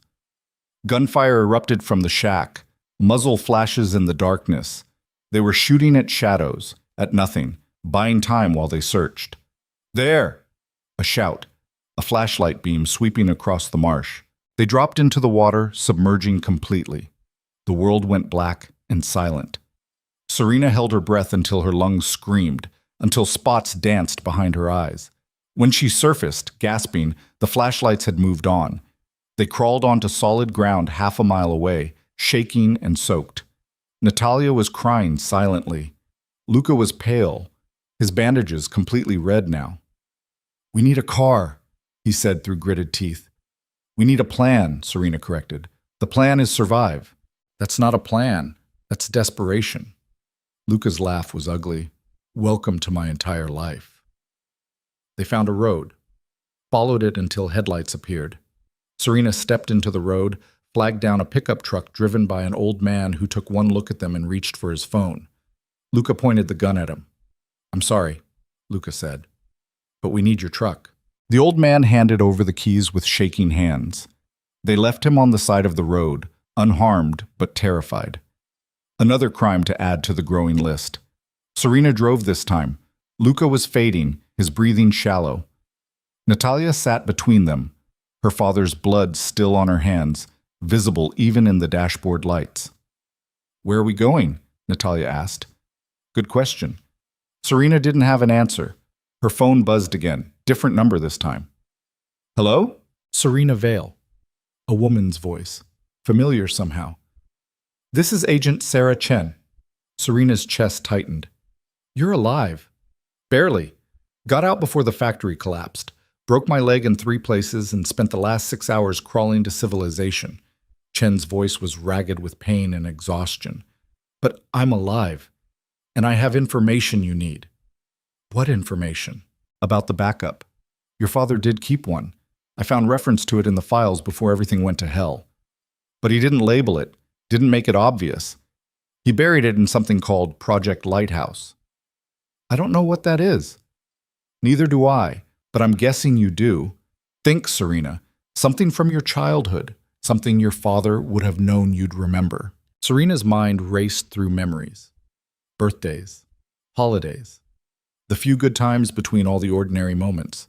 Nothing called Lighthouse, nothing that... Wait. There was a place, she said slowly, when I was little, a lighthouse on the coast. We went there once, just the 2 of us. He said it was important, that I should always remember it. Where? North of the city, maybe 2 hours. Small town called Mariner's Point. That's it, Chen said. That has to be it. Get there, find what he left. And Serena, Be careful. Whoever's hunting you, they're good. They're connected. They knew where you were before I did. How do I know you're not one of them? You don't? Chen admitted. But I'm the only person left who gives a damn about bringing these people down. So you either trust me or you die alone. Your choice. The line went dead. Serena looked at Luca. Mariner's Point. There's a lighthouse there. That's 2 hours of driving with people actively hunting us. Luca's eyes were fever bright. We'll never make it. We have to try. Why? For what? More evidence that'll probably get us killed? More secrets from a man who lied about being dead? Because it's the only move we have left. Serena's voice was steel. Because if we don't, whoever's behind this wins. And I'm tired of losing. Luca studied her face, then nodded once. Mariner's Point. But we need to stop first. Get supplies. Medical attention. Where? I know a place. Off the books. No questions asked. The place was a veterinary clinic in a town that looked like it had died quietly decades ago. Luca knew the vet, an old woman named Dr. Rosa, who took one look at his shoulder and didn't ask a single question beyond bullet wound. She cleaned it, stitched it properly, gave him antibiotics and painkillers. While she worked, Serena cleaned up in the bathroom, washing marsh water and blood from her skin. The face in the mirror was a stranger's, gaunt, hollow-eyed, marked by violence. When had she become this person? 3 days ago. That's when. When she came out, Dr. Rosa was bandaging Natalia's hands. The young woman had torn her palms open on something in the marsh. She hadn't mentioned it, hadn't complained. You kids are in trouble, Dr. Rosa said. Not a question. Yes, Luca admitted. The kind that kills you? Eventually, Dr. Rosa finished with Natalia's hands, stood back. There's clothes in the back room, old stuff people donated. Help yourselves. And take this. She pulled a roll of cash from a lockbox. Not much, but it'll get you gas and food. We can't, Serena started. You can, and you will. Dr. Rosa's voice was firm. I know what running looks like. Did it myself 40 years ago. Different reasons, same desperation. So take the help and don't waste it arguing. They took the help. Clean clothes, jeans and sweatshirts that didn't fit quite right, but were dry and warm. The cash. A thermos of coffee that tasted like heaven. Dr. Rosa walked them to the door, looked at each of them in turn. Whatever you're running from, she said, make sure it's worth it. It is, Serena said. Then good luck. They drove through the night. Natalia fell asleep against the window, exhausted beyond endurance. Luca dozed fitfully in the passenger seat, pain and medication warring in his system. Serena drove with white-knuckled focus, watching the rearview mirror for headlights that never appeared but might at any moment. Dawn broke cold and gray over Mariner's Point, a town that existed primarily in theory. Handful of houses, closed diner, marina with maybe 6 boats still seaworthy. And on the point itself, rising against the morning sky, a lighthouse. It had been white once. Now it was weathered to gray, paint peeling, windows dark. A chain-link fence surrounded it with no trespassing signs every few feet. They parked the truck down the road, walked the last quarter mile. The fence was easy to climb. Inside, the lighthouse door was locked, but the wood was rotted. Luca kicked it twice and it gave way. The interior smelled like salt and thyme. Spiral stairs led up into darkness. Serena went first, Luca behind her, Natalia bringing up the rear. At the top, the lamp room was filled with morning light. The lens was gone, probably sold for scrap decades ago. But someone had been here recently. The floor was swept clean, and in the center, wrapped in plastic, was a metal box. Serena's hands shook as she opened it.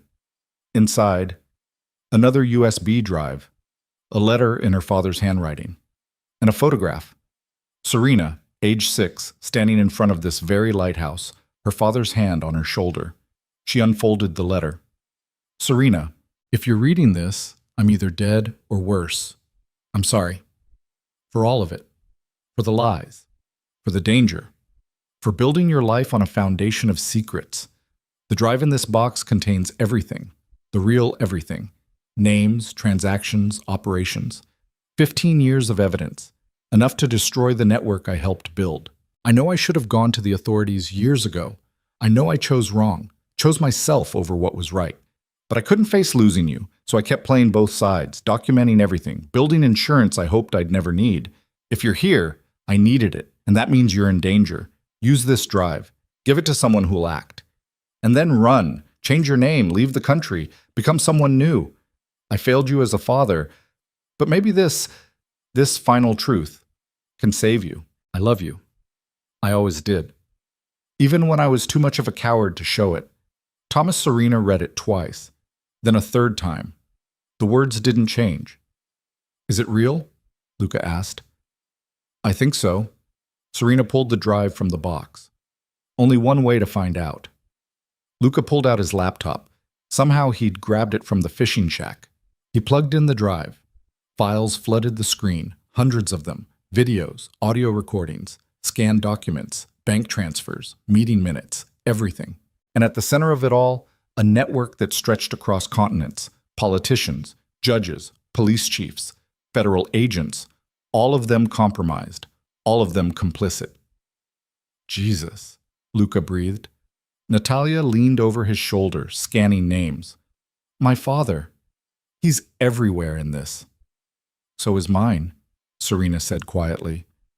They spent 20 minutes going through files. It was overwhelming, comprehensive, damning. It was everything they needed, and everything that would get them killed. Luca's phone rang. He answered, put it on speaker. You found it. The mechanical voice. I'm impressed. How did you know? Because we're watching you, right now, at the lighthouse. Nice spot. Poetic, even. Serena spun toward the windows. Outside, in the parking area below, 3 black SUVs had pulled up. Men in tactical gear were deploying, surrounding the lighthouse.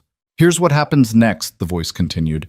You give us the drive, all copies, everything your father created, and in exchange, we let you live. Simple.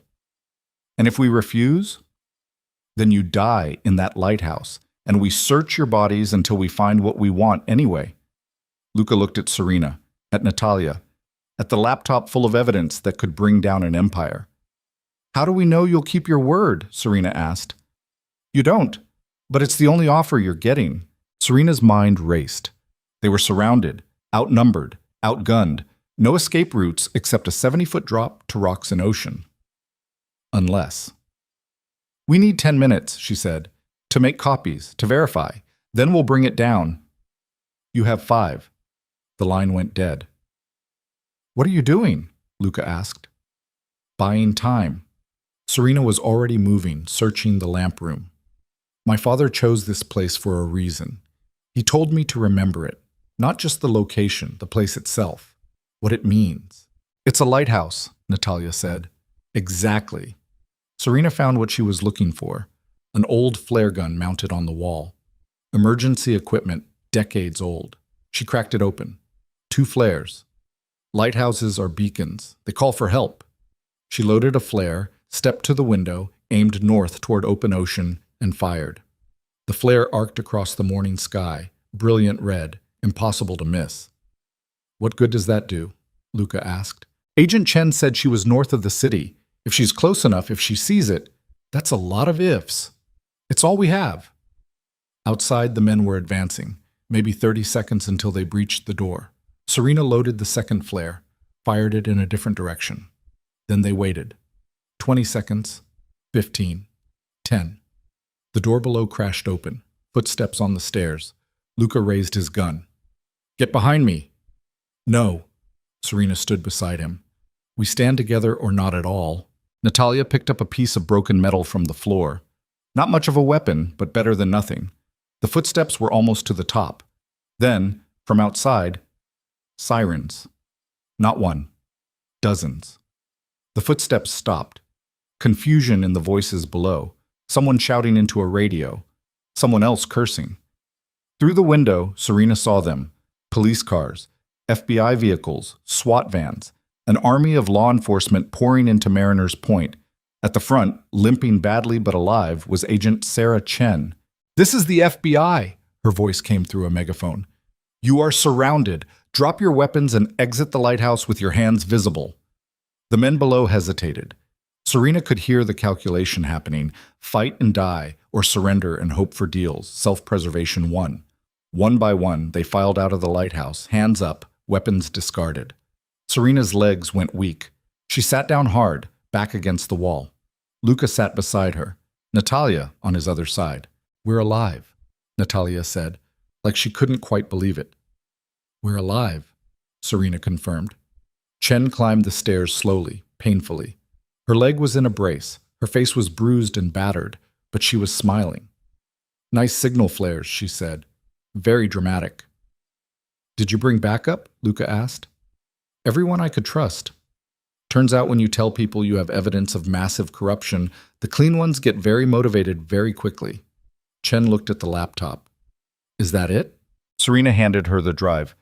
"Everything. My father's complete records."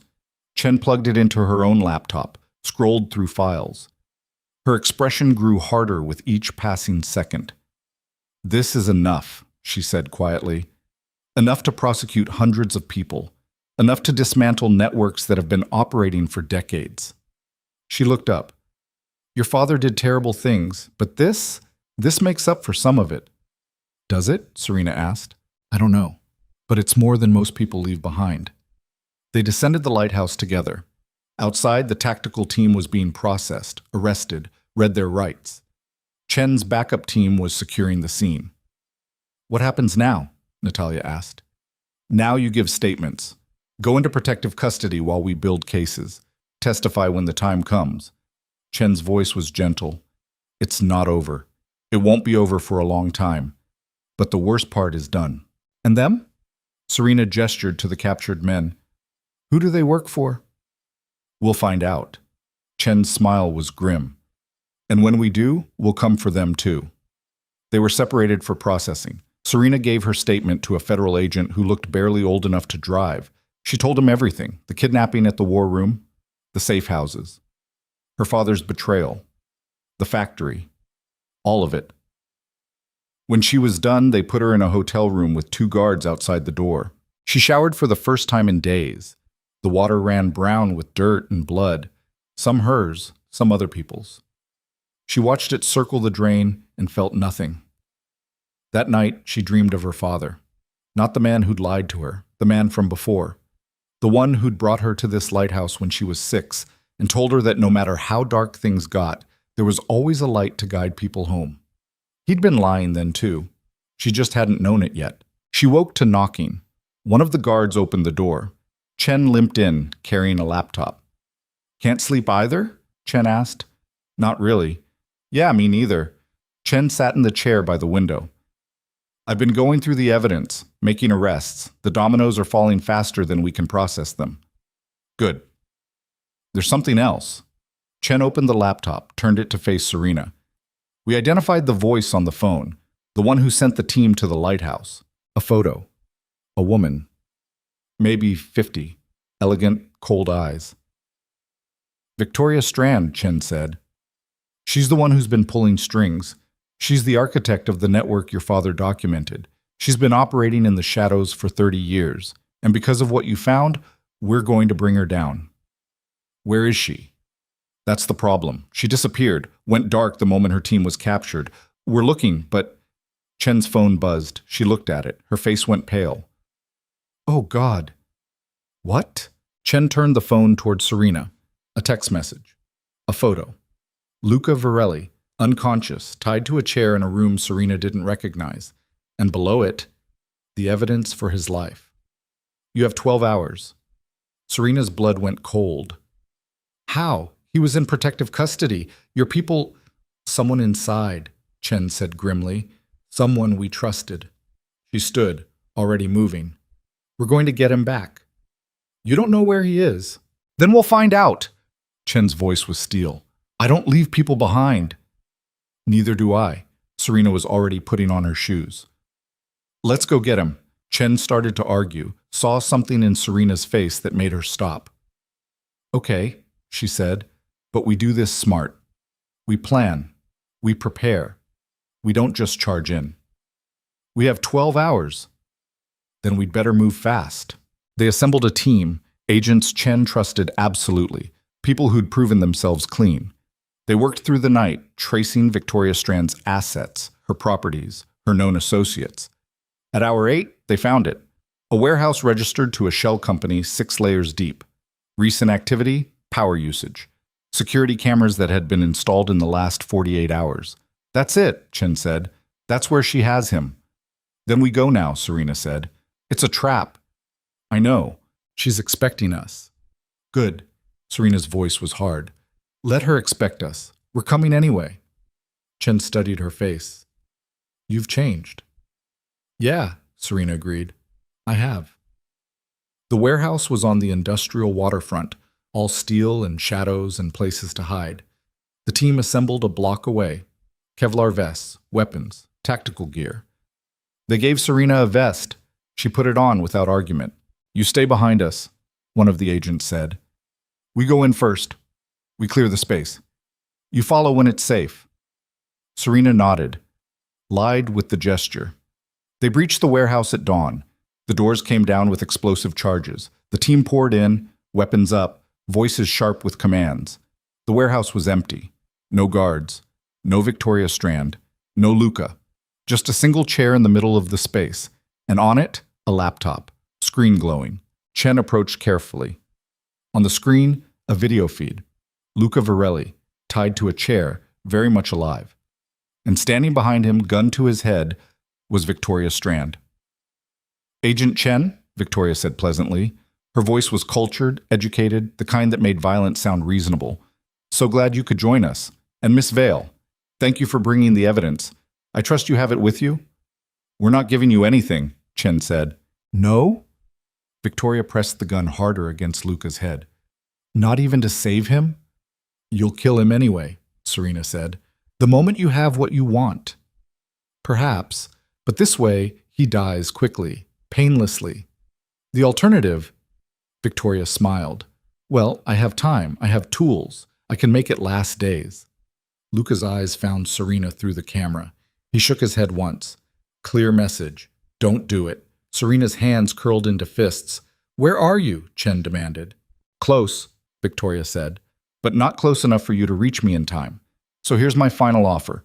You give me the drive, all copies, complete and total destruction, and I let him live. You have 30 seconds to decide. The screen showed a countdown timer, starting at 30, ticking down. Chen looked at Serena. It's your call. Your father's evidence. Your choice. 25 seconds. Serena thought about her father, about the life he'd lived in shadows, about the evidence he'd died, or pretended to die, to protect. 20 seconds. She thought about Luca, about the promise he'd kept, about the man who'd chosen to protect her when he didn't have to. 15 seconds. She thought about who she'd been 3 days ago, and who she was now. 10 seconds. She pulled the drive from her pocket, held it up to the camera. Here, she said. This is what you want. 5 seconds. Where do you want me to bring it? The timer stopped at 2 seconds. Victoria's smile widened. There's a pier 3 blocks east. Come alone. No weapons, no backup. Just you and the drive. You have 10 minutes. The screen went black. Chen grabbed Serena's arm. You can't seriously be considering this. I'm not considering, Serena said. I'm doing it. It's suicide. Maybe. Serena pulled free. But he came for me multiple times. Now I'm coming for him. With what plan? You just walk in and hand over everything we've worked for? No. Serena's smile was cold.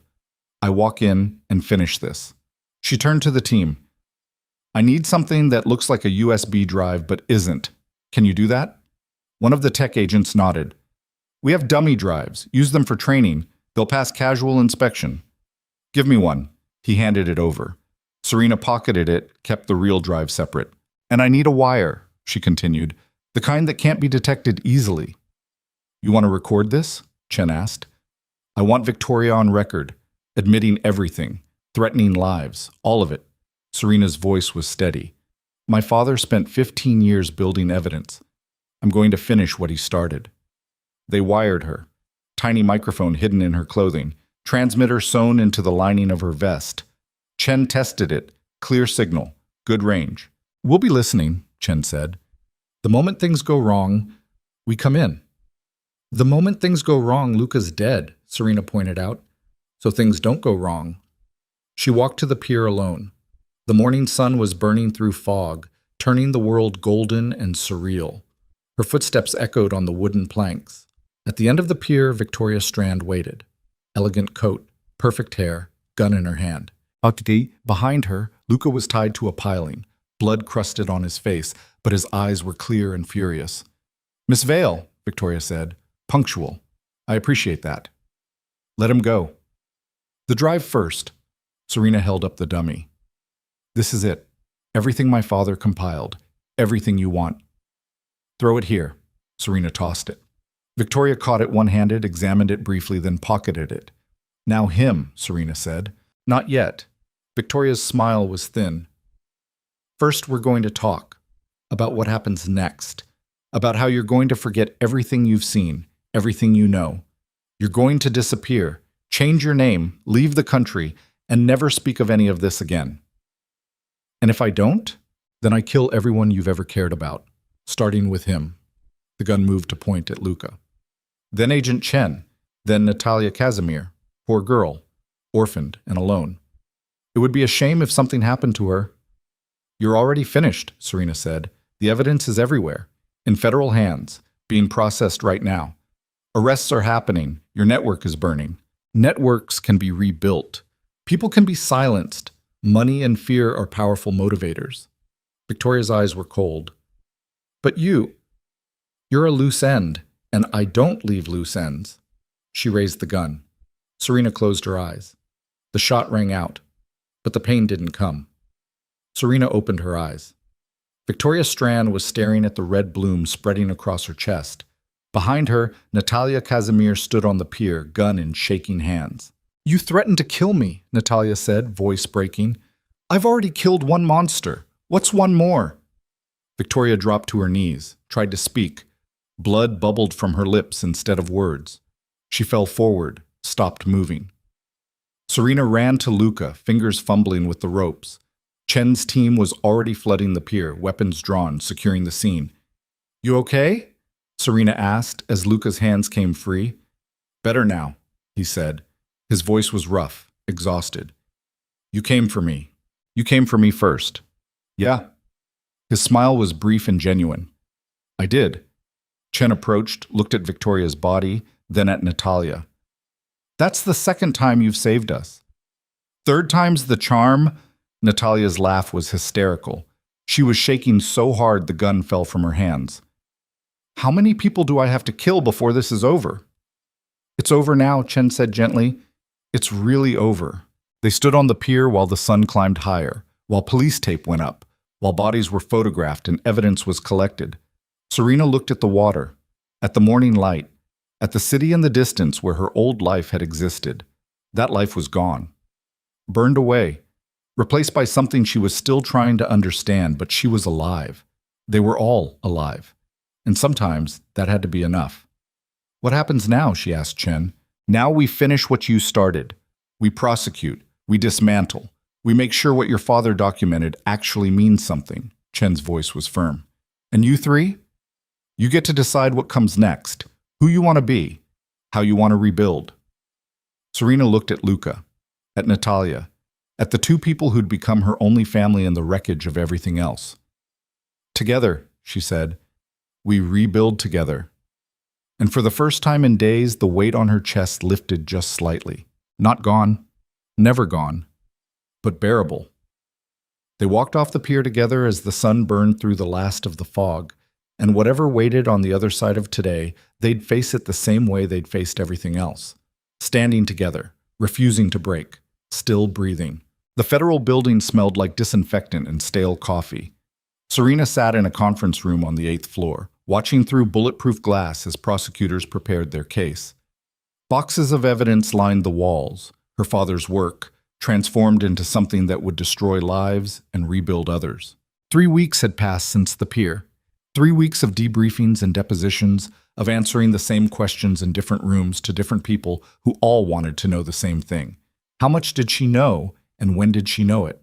The answer was always the same: not enough. Too late. Chen limped into the room, her legs still in a brace but healing. She carried 2 cups of vending machine coffee and set one in front of Serena without asking if she wanted it. Grand jury came back with indictments, Chen said, sitting down with visible relief.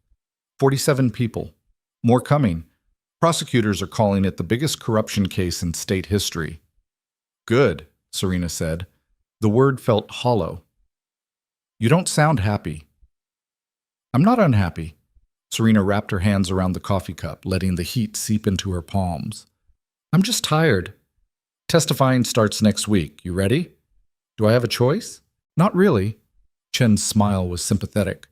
But for what it's worth, you're doing the right thing. Your father would be proud. Serena looked at her. My father let me think he was dead for 6 months. He documented crimes while helping commit them. He built a life on lies and called it protection. Her voice was flat, empty of anger. I don't know what my father would be, but I'm done caring. Chen was quiet for a moment. Have you thought about what comes after? After the trials? After all of this? Every day? And? I don't know. Serena took a sip of the terrible coffee. I was a nurse. That was my identity. Help people, save lives, do no harm. Now I've kidnapped someone, shot at people, helped dismantle a criminal empire. I don't know how to go back to checking vitals and administering medication. Maybe you don't go back, Chen suggested. Maybe you go forward, different direction. Like what? Whatever you want. You've got victim compensation coming, enough to start over anywhere you choose. New city, new career, new life. New identity? If you want it. Serena thought about that, about becoming someone else entirely, erasing Serena Vale and all the baggage that came with the name. It was tempting, but it was also running, and she'd done enough of that. I think, she said slowly, I want to stay myself, whoever that is now. Chen nodded like she understood. Maybe she did. Luca Varelli sat in a different room on a different floor, answering questions from federal prosecutors who were trying to decide if he was a witness or a defendant. The line was blurry. He'd committed crimes, over many years, but he'd also helped bring down something bigger and more dangerous than himself. The math didn't balance cleanly. We could offer immunity, one prosecutor said. She was young, ambitious, the kind who saw moral complexity as a problem to be solved rather than a truth to be accepted. Full immunity in exchange for testimony against everyone in the Casemir network. I don't want immunity, Luca said. The room went quiet. Excuse me? The prosecutor asked. I said I don't want immunity. I did what I did. Some of it was protecting Serena Vale, some of it was protecting myself. Some of it was just being who I've been for 20 years. Luca met her eyes. I'll testify. I'll give you names, dates, everything you need, but I'm not asking for a free pass. You understand what you're saying? You could go to prison, years potentially. I understand. Another prosecutor leaned forward. Why? Why refuse immunity? Luca thought about that, about the promise he'd made to Thomas Vale, about the woman he'd protected and the person she'd become, about the weight of choices and the cost of living with them. Because, he said finally, I'm tired of pretending the things I've done don't matter. And if going to prison is what balances the scales, then that's what I do. The prosecutors exchanged glances. They'd expected negotiation, leverage, self-interest. Not this. We'll need to discuss this with our superiors, the young prosecutor said. Take your time, Luca replied. I'm not going anywhere. Natalia Casemir stood in the cemetery where her father was buried. The grave was simple. Dante had specified in his will that he wanted no monument, no grand marker, just a name and dates. The man who'd built an empire reduced to 2 lines on a stone. She'd come alone. The federal agents assigned to protect her waited by the car, giving her space. I don't know what to say to you, Natalia said to the grave. Her voice was quiet, almost conversational. I killed you. I saved the people you were trying to kill, and I don't know if that makes me a hero or just another kind of monster. The stone offered no answers. I've been thinking about what you said, about me being an investment, a chess piece. She crouched down, fingers tracing her father's name carved in granite. You were wrong. I'm not a piece in anyone's game, not yours, not Victoria Strand's, not the prosecutors who want me to testify. The wind picked up, rustling through the trees that lined the cemetery. I'm going to testify, Natalia continued. I'm going to tell them everything I know about your business, about the people you worked with, about the things I heard and saw and pretended not to understand. She stood, brushing dirt from her hands. And then I'm going to leave. Go somewhere you never touched. Become someone you never controlled. She turned to walk away, then stopped. I loved you, she said without looking back. Despite everything, despite who you were and what you did. I loved you, and I hate myself for that. This time, she didn't stop walking. The trials began on a Monday morning in autumn. The courthouse was surrounded by media, protesters, people who'd waited years to see corruption exposed and punished. Inside, the proceedings were clinical, methodical, evidence presented, witnesses examined, truth extracted piece by piece. Serena testified on day 4. She wore a gray suit Chen had helped her pick out. Professional, forgettable, designed not to distract. She took the stand and swore to tell the truth, the whole truth, nothing but the truth. Then she did. She told them about the phone call, about Luca's warning, about the attack on his estate. She told them about her father, both the man she'd thought he was and the man he'd actually been. She told them about the evidence, the kidnapping, the factory, Victoria Strand. She told them everything. The defense attorneys tried to break her. They questioned her memory, her motives, her character. They suggested she was complicit, that she'd known all along what her father was doing. Serena didn't break. She answered every question with the same flat honesty. Yes, she'd been naive. Yes, she'd trusted when she should have questioned. No, she hadn't known. No, she wouldn't have looked the other way if she had. When it was over, when she stepped down from the witness stand, she felt lighter. Not healed, not whole, but lighter. Luca testified 2 days later. He wore a suit that didn't fit quite right, borrowed from an agent who was a size smaller. He looked uncomfortable, caged. He corroborated Serena's testimony, added details from his own knowledge of the criminal network, named names, provided context. And when the defense asked why they should believe a career criminal, Luca smiled. You shouldn't, he said simply. You should believe the evidence, the documents, the recordings, the paper trail. I'm just here to help you read the map. It was the kind of answer that shouldn't have worked, but somehow it did. Natalia testified last.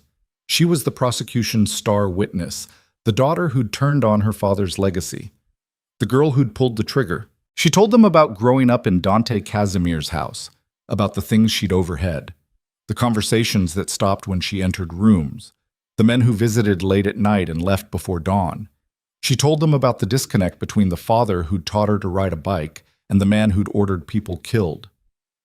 I didn't want to believe he was a monster, she said quietly, so I convinced myself he wasn't. I ignored evidence, made excuses, built a version of him I could love. And now?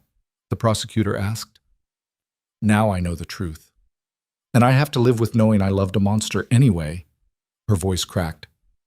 That doesn't make me complicit, but it doesn't make me innocent either. The trials lasted 6 weeks. In the end, 43 people were convicted. 4 were acquitted due to lack of evidence. The rest took plea deals. The network that Thomas Vale had documented, the one he'd helped build and maintain for 15 years, was dismantled completely, but the victory felt hollow. Serena watched the news coverage from a hotel room. Talking heads debated what it all meant. Experts analyzed the systemic corruption. Politicians promised reform. None of it brought back the people who'd died. None of it erased the lies her father had told. None of it changed the fact that she'd become someone she didn't recognize. Chen knocked on her door 3 days after the verdicts came down. Luca's sentencing is tomorrow, Chen said. Thought you'd want to know. What's he looking at? 5 years, maybe? Could be less with time served and cooperation credit. Could be more if the judge decides to make an example. He didn't have to refuse immunity. No, Chen agreed. He didn't. But he did anyway. Serena looked out the window at the city stretching below. Is that noble or stupid? Both, probably. Most noble things are. The next morning, Serena sat in the courtroom gallery. Luca stood before the judge in handcuffs, his lawyer beside him. The courtroom was packed, journalists, victims' families, people who wanted to witness justice. The judge was a woman in her 60s with steel gray hair and eyes that had seen too much human failure to be impressed by excuses. She read through the charges, listed the crimes, acknowledged the cooperation, Then she looked directly at Luca. "Mr. Varelli," she said, "you've lived a violent life. You've hurt people, broken laws, contributed to a system of corruption that destroyed countless lives." Luca didn't flinch. "You could have taken immunity. You could have walked away clean. Instead, you chose accountability." The judge paused. "I'm not sure if that's redemption or just good strategy, but it matters." She sentenced him to 3 years. With credit for cooperation and time already served, he'd be out in 18 months. It wasn't nothing, but it wasn't forever either. As they led him away, Luca's eyes found Serena in the gallery. He nodded once. She nodded back. No words. None needed. After the sentencing, Serena walked to her father's apartment. She still had the key. The landlord had been asking when she'd clear it out, but she'd kept putting it off. Now felt like the right time. Inside, everything was exactly as it had been the night they'd found the USB drive. The books still lined the shelves. The photo of 7-year-old Serena still sat on the nightstand. She packed slowly, methodically. Clothes for donation, books for the library, papers for shredding. She moved through her father's life like an archaeologist examining ruins. In the closet behind the winter coats, she found a box. Inside were more photos, her as a baby, a toddler, a child, her father young and smiling in ways she'd never seen. And at the bottom, a letter. Not the one from the lighthouse, a different one, addressed to her in his handwriting, sealed but never sent. She opened it. "Serena, I'm writing this on your 18th birthday. You're at college, happy, free. Everything I wanted for you. I want to tell you the truth. Who I really am. What I've really done. I've drafted this letter 100 times. I'll probably draft it 100 more. But I'll never send it, because the truth would destroy you. It would destroy us. And I'm too much of a coward to watch that happen. So I'll keep my secrets. I'll keep you safe. And I'll hope that when I'm gone, you'll remember me as someone who loved you, even if you never knew the whole man. I'm sorry for the lies, but I'm not sorry for protecting you. That's the one thing I got right." Dad Serena read it twice. Then she folded it carefully and put it back in the box. She understood now. Her father had been exactly what he'd said. A coward who loved her. The two things weren't contradictory. They were just human. She finished packing as the sun set, loaded boxes into her car, locked the apartment for the last time. On her way out, she stopped by the building superintendent's office and handed over the key. "All done?" the super asked. "All done," Serena confirmed. She drove to the cemetery as dusk settled over the city. Her father's grave was in the new section, under a tree that would provide shade in summer. The marker was simple, just his name and dates. Nothing about who he'd been or what he'd done. Maybe that was appropriate. Serena sat on the grass beside the grave. The ground was cold, slightly damp. She didn't care. "I don't forgive you," she said quietly. "I don't think I ever will. What you did, the lies, the crimes, the pretending to be dead, it's too much. It broke something between us that can't be fixed." A bird called from the tree above. Got no answer. Went silent. "But I understand why you did it. I don't agree with it. I think you chose wrong. But I understand the impulse, wanting to protect someone you love from the truth, from yourself." Serena's voice cracked. "I just wish you'd trusted me enough to let me make my own choices."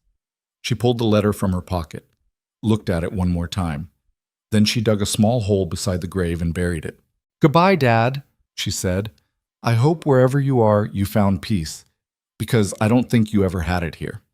She stood, brushed dirt from her jeans, and walked back to her car without looking back. 6 months later, Serena stood in front of a small building in a neighborhood that was trying to decide if it was up and coming or just gentrifying. The sign above the door read, "Lighthouse Foundation, Support Services for Families of Crime." It had been Chen's idea. Use the victim compensation money to start something new, something that helped people navigate the aftermath of violence and corruption. Serena had liked the name, the irony of it. The lighthouse, where everything had almost ended, transformed into a beacon for people lost in the dark. Inside, the space was simple: counseling rooms, resource library, coffee station that was always running. Natalia had helped with the design. Turned out art history degrees were useful for more than just gallery openings.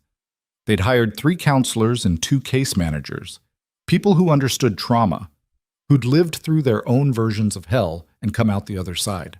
Serena wasn't a counselor. She didn't have the training, but she was the director, the person who kept the lights on and the doors open.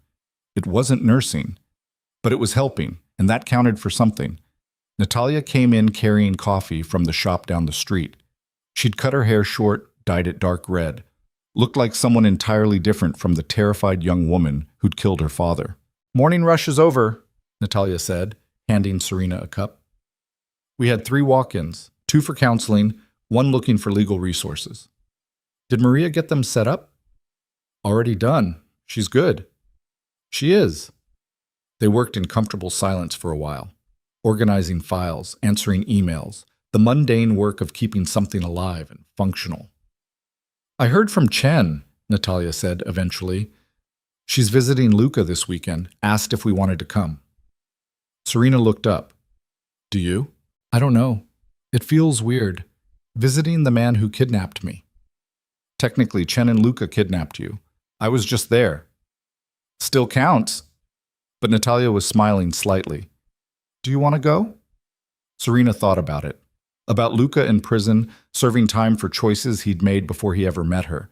About the promise he'd kept and the price he was paying. "Yeah," she said, "I think I do." The prison was 2 hours north, gray concrete and razor wire, the kind of place designed to break spirits. Chen drove. Her leg had healed enough that she ditched the brace, but she still limped on cold days. Said it was a reminder. Of what? She wouldn't say. Inside the visiting room, Luca looked smaller than Serena remembered. Prison uniforms did that, stripped away the polish, the power, left just the man underneath. But his eyes were the same, sharp, aware, alive. "Didn't expect to see you," he said to Serena. "Didn't expect to come," she admitted. "But here I am." "Here you are." They sat across from each other with a table between them and everything else. The violence, the lies, the impossible week that had changed all their lives, hanging in the air like smoke. "How are you doing?" Serena asked. Luca shrugged. "I'm alive, that's something." "Is it enough?" "Some days." He looked at Natalia. "How about you? How's killing your father treating you?" It should have been an awful question. Somehow it wasn't. "Some days it's the worst thing I've ever done," Natalia said. "Some days it's the thing that saved my life. Depends on the day." "Yeah," Luca said. "That sounds about right." Chen cleared her throat. "The foundation's doing well, helping people, making a difference." "Good." Luca's smile was brief. "That's good. Better than what came before." They talked for the full hour. About nothing important, about everything that mattered, about the weather and the news and the small details of lives being rebuilt from wreckage. When time was up, Serena stood to leave. "Thank you," she said to Luca. "For what?" "For keeping your promise, for protecting me, for—" She paused. "For being someone I could count on when everything else was falling apart." Luca's expression softened. "You kept yourself alive, Serena. I just made sure you had the chance." Still, he agreed. They left the prison as afternoon light slanted through clouds. On the drive back, none of them spoke much. Some things didn't need words. 2 years later, Serena stood at the podium of a criminal justice reform conference. Her stomach was tight with nerves, but she'd learned to work through that. Learned to speak when silence was easier. "My name is Serena Vale," she began. 2 years ago, my father died. Except he didn't. He faked his death to escape the consequences of a life spent enabling corruption. And in doing so, he pulled me into a world I never knew existed. The audience was quiet, listening. "I'm not here to talk about my father or about the criminals who were convicted. I'm here to talk about the people who get caught in between, the families who didn't choose violence but inherited its consequences, the children who love parents who've done terrible things, the spouses who wake up one day and realize the person beside them is a stranger." She clicked to the next slide. Photos of the Lighthouse Foundation, people getting help, lives being rebuilt. We can't undo what happened. We can't bring back the dead or erase the trauma. But we can create spaces for healing. We can acknowledge that guilt and innocence aren't binary, that people can be both victims and survivors, that redemption isn't about forgetting, it's about choosing who you become after everything burns down. The presentation lasted 40 minutes. When it was done, the applause was genuine. People approached with questions, business cards, offers to collaborate. Serena answered what she could, promised to follow up on the rest. After, Chen found her in the hallway. "You were good up there?" Chen said. I was terrified. "Doesn't mean you weren't good." Chen handed her a folder.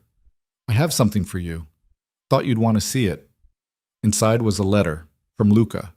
He'd been released 3 weeks ago, served his time, kept his head down.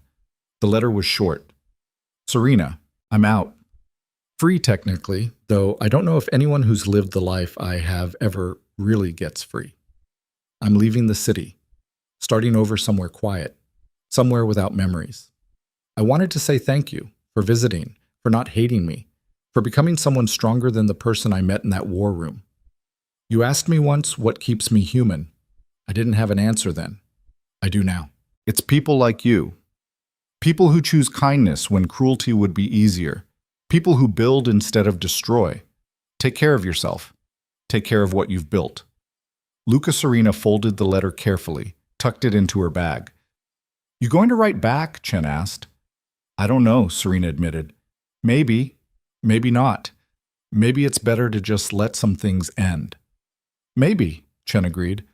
"Or maybe nothing ever really ends. It just transforms into something else." That night, Serena sat in her apartment, not her father's old place, but a new one she'd chosen herself, and thought about transformation, about the girl she'd been 3 years ago, debating Thai food versus pizza, about the woman she was now. They were the same person. They were completely different. Both things were true. She pulled out a notebook and started writing. Not a letter, just thoughts. Processing, trying to make sense of the incomprehensible. "I don't know if I'm a good person. I've done things that good people shouldn't do. I've made choices I'm not proud of. But I'm still here, still trying, still building something that matters. Maybe that's enough. Maybe that's all anyone can do." She wrote for an hour, then she closed the notebook and went to bed. 5 years after the night in Luca's war room, Serena stood at the lighthouse in Mariner's Point. The building had been restored, turned into a small museum about maritime history. The town had grown. New businesses, new faces, progress that felt both inevitable and fragile. She climbed to the top of the lighthouse, stood in the lamp room where she'd found her father's final evidence. The view was spectacular. Ocean stretching to the horizon, sky so blue it hurt to look at, the kind of beauty that made you believe the world might be okay after all. "Thought I might find you here." Serena turned. Natalia stood in the doorway, older now, confident in ways she hadn't been before. She'd gone back to school, finished her degree, started working at the Lighthouse Foundation full-time. "How'd you know I was here?" Serena asked. "You come every year, same day, anniversary of when everything changed." Natalia moved to stand beside her. "Figured you'd want company." "I'm okay alone." "I know, but you don't have to be." They stood in silence, watching the ocean. Below, tourists walked the beach. Children played in the surf. Life continuing, indifferent to the violence that had brought Serena to this place. "Do you ever regret it?" Natalia asked. "Everything that happened. If you could go back, would you?" Serena thought about that. About the woman she'd been. The woman she'd become. The cost of the transformation. "No," she said finally. "I wouldn't change it, because changing it means I'd still be living in ignorance, still thinking my father was someone he wasn't, still believing the world was simpler than it is."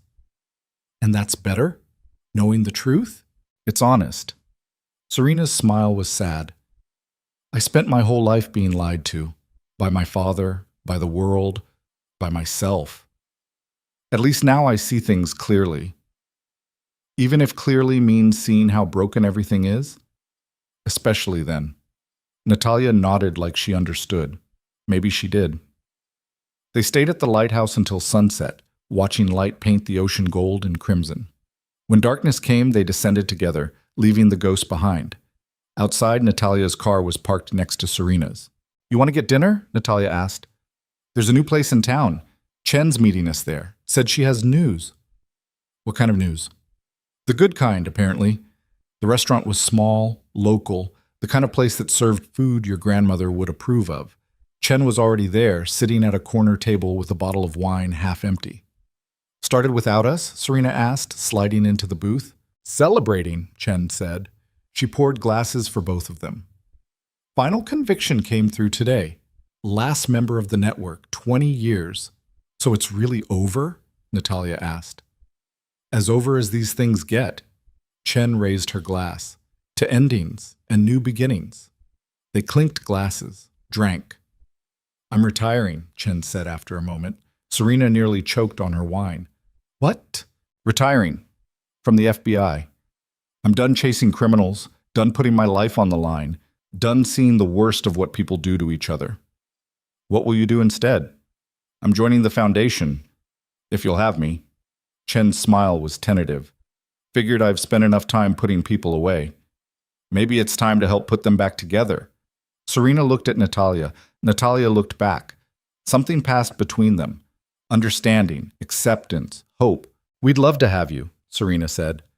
They stayed at the restaurant until closing, talking, laughing, remembering. Not the violence or the fear, but the moments in between, the humanity that survived despite everything. When they finally left, the streets were empty, the town asleep. You know what I realized, Natalia said as they walked to their cars? We're family. Not by blood or marriage or any normal definition, but family anyway. Yeah, Serena agreed. We are. Is that weird? Being family with people who kidnapped you? Everything about us is weird, Chen pointed out. Might as well embrace it. They said goodbye with hugs that lasted longer than necessary. Promises to meet again soon. The kind of intimacy that only comes from surviving hell together. Serena drove home through empty streets, windows down, cool air washing over her. The city looked peaceful at this hour. Almost innocent. She knew better now, knew what hid beneath the surface, but she also knew that darkness wasn't all there was. That light survived, that people rebuilt, that she had rebuilt. At home, she made tea and sat by the window watching the city wake up. Early morning runners, first buses, the world starting another day. Her phone buzzed, a text from an unknown number. I heard you've been doing good work. Proud of you. El Luca. Wherever he was, whatever new life he'd built. She typed a response, deleted it, typed another. Finally settled on, thank you for everything. She hit send before she could second guess it. The response came immediately. You did the hard part. I just kept you breathing long enough to do it. Serena smiled, set down the phone, finished her tea. Outside, the sun was climbing higher, morning light burning away the last shadows. She thought about her father, about the lighthouse, about the drive full of evidence that had changed everything. She thought about Luca in his new life, Natalia finding peace, Chen choosing healing over hunting.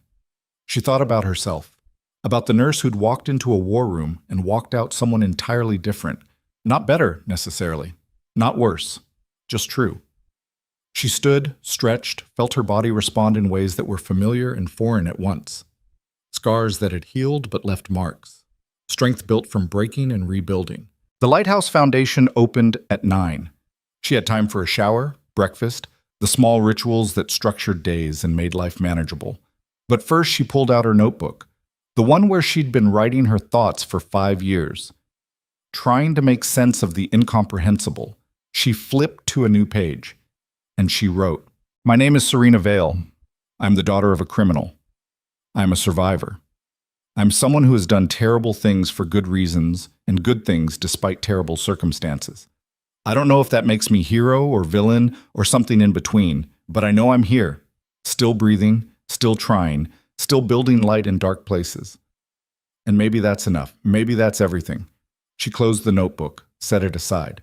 Through the window, the city stretched endlessly, full of people with their own secrets, their own scars, their own stories of survival. Serena Vale was just one among millions, not special, not chosen, just someone who'd been pulled into chaos and found a way to climb out. But she'd climbed out, and she'd helped others do the same. That had to count for something. She grabbed her bag, her keys, her phone. Locked the door behind her, stepped into the morning with purpose and determination and the quiet knowledge that whatever came next, she could handle it. She'd already survived the worst. Everything else was just details. The elevator took her down to the lobby. The doorman nodded good morning. She nodded back. The street outside was busy now, people rushing to work, living lives, chasing dreams. Serena joined the flow. Another face in the crowd. Another story unfinished, but alive. Still standing, still fighting. And as she walked toward the Lighthouse Foundation, toward the people who'd become her family, toward the work that gave her purpose, she felt something she hadn't felt in 5 years. Peace. Not the absence of pain, not the erasure of memory, but acceptance. She'd been broken. She'd healed wrong. The scars would never fully fade. And that was okay, because scars meant survival. And survival meant tomorrow was possible. She pushed open the door to the foundation. Natalia was already there, coffee brewing, files organized. She looked up when Serena entered and smiled. "Ready for another day?" "As ready as I'll ever be," Serena replied. And together, they got to work. Building light in dark places, helping people find their way home, becoming exactly who they needed to be. Not perfect, not undamaged, but whole. And that, finally, impossibly, miraculously, was enough.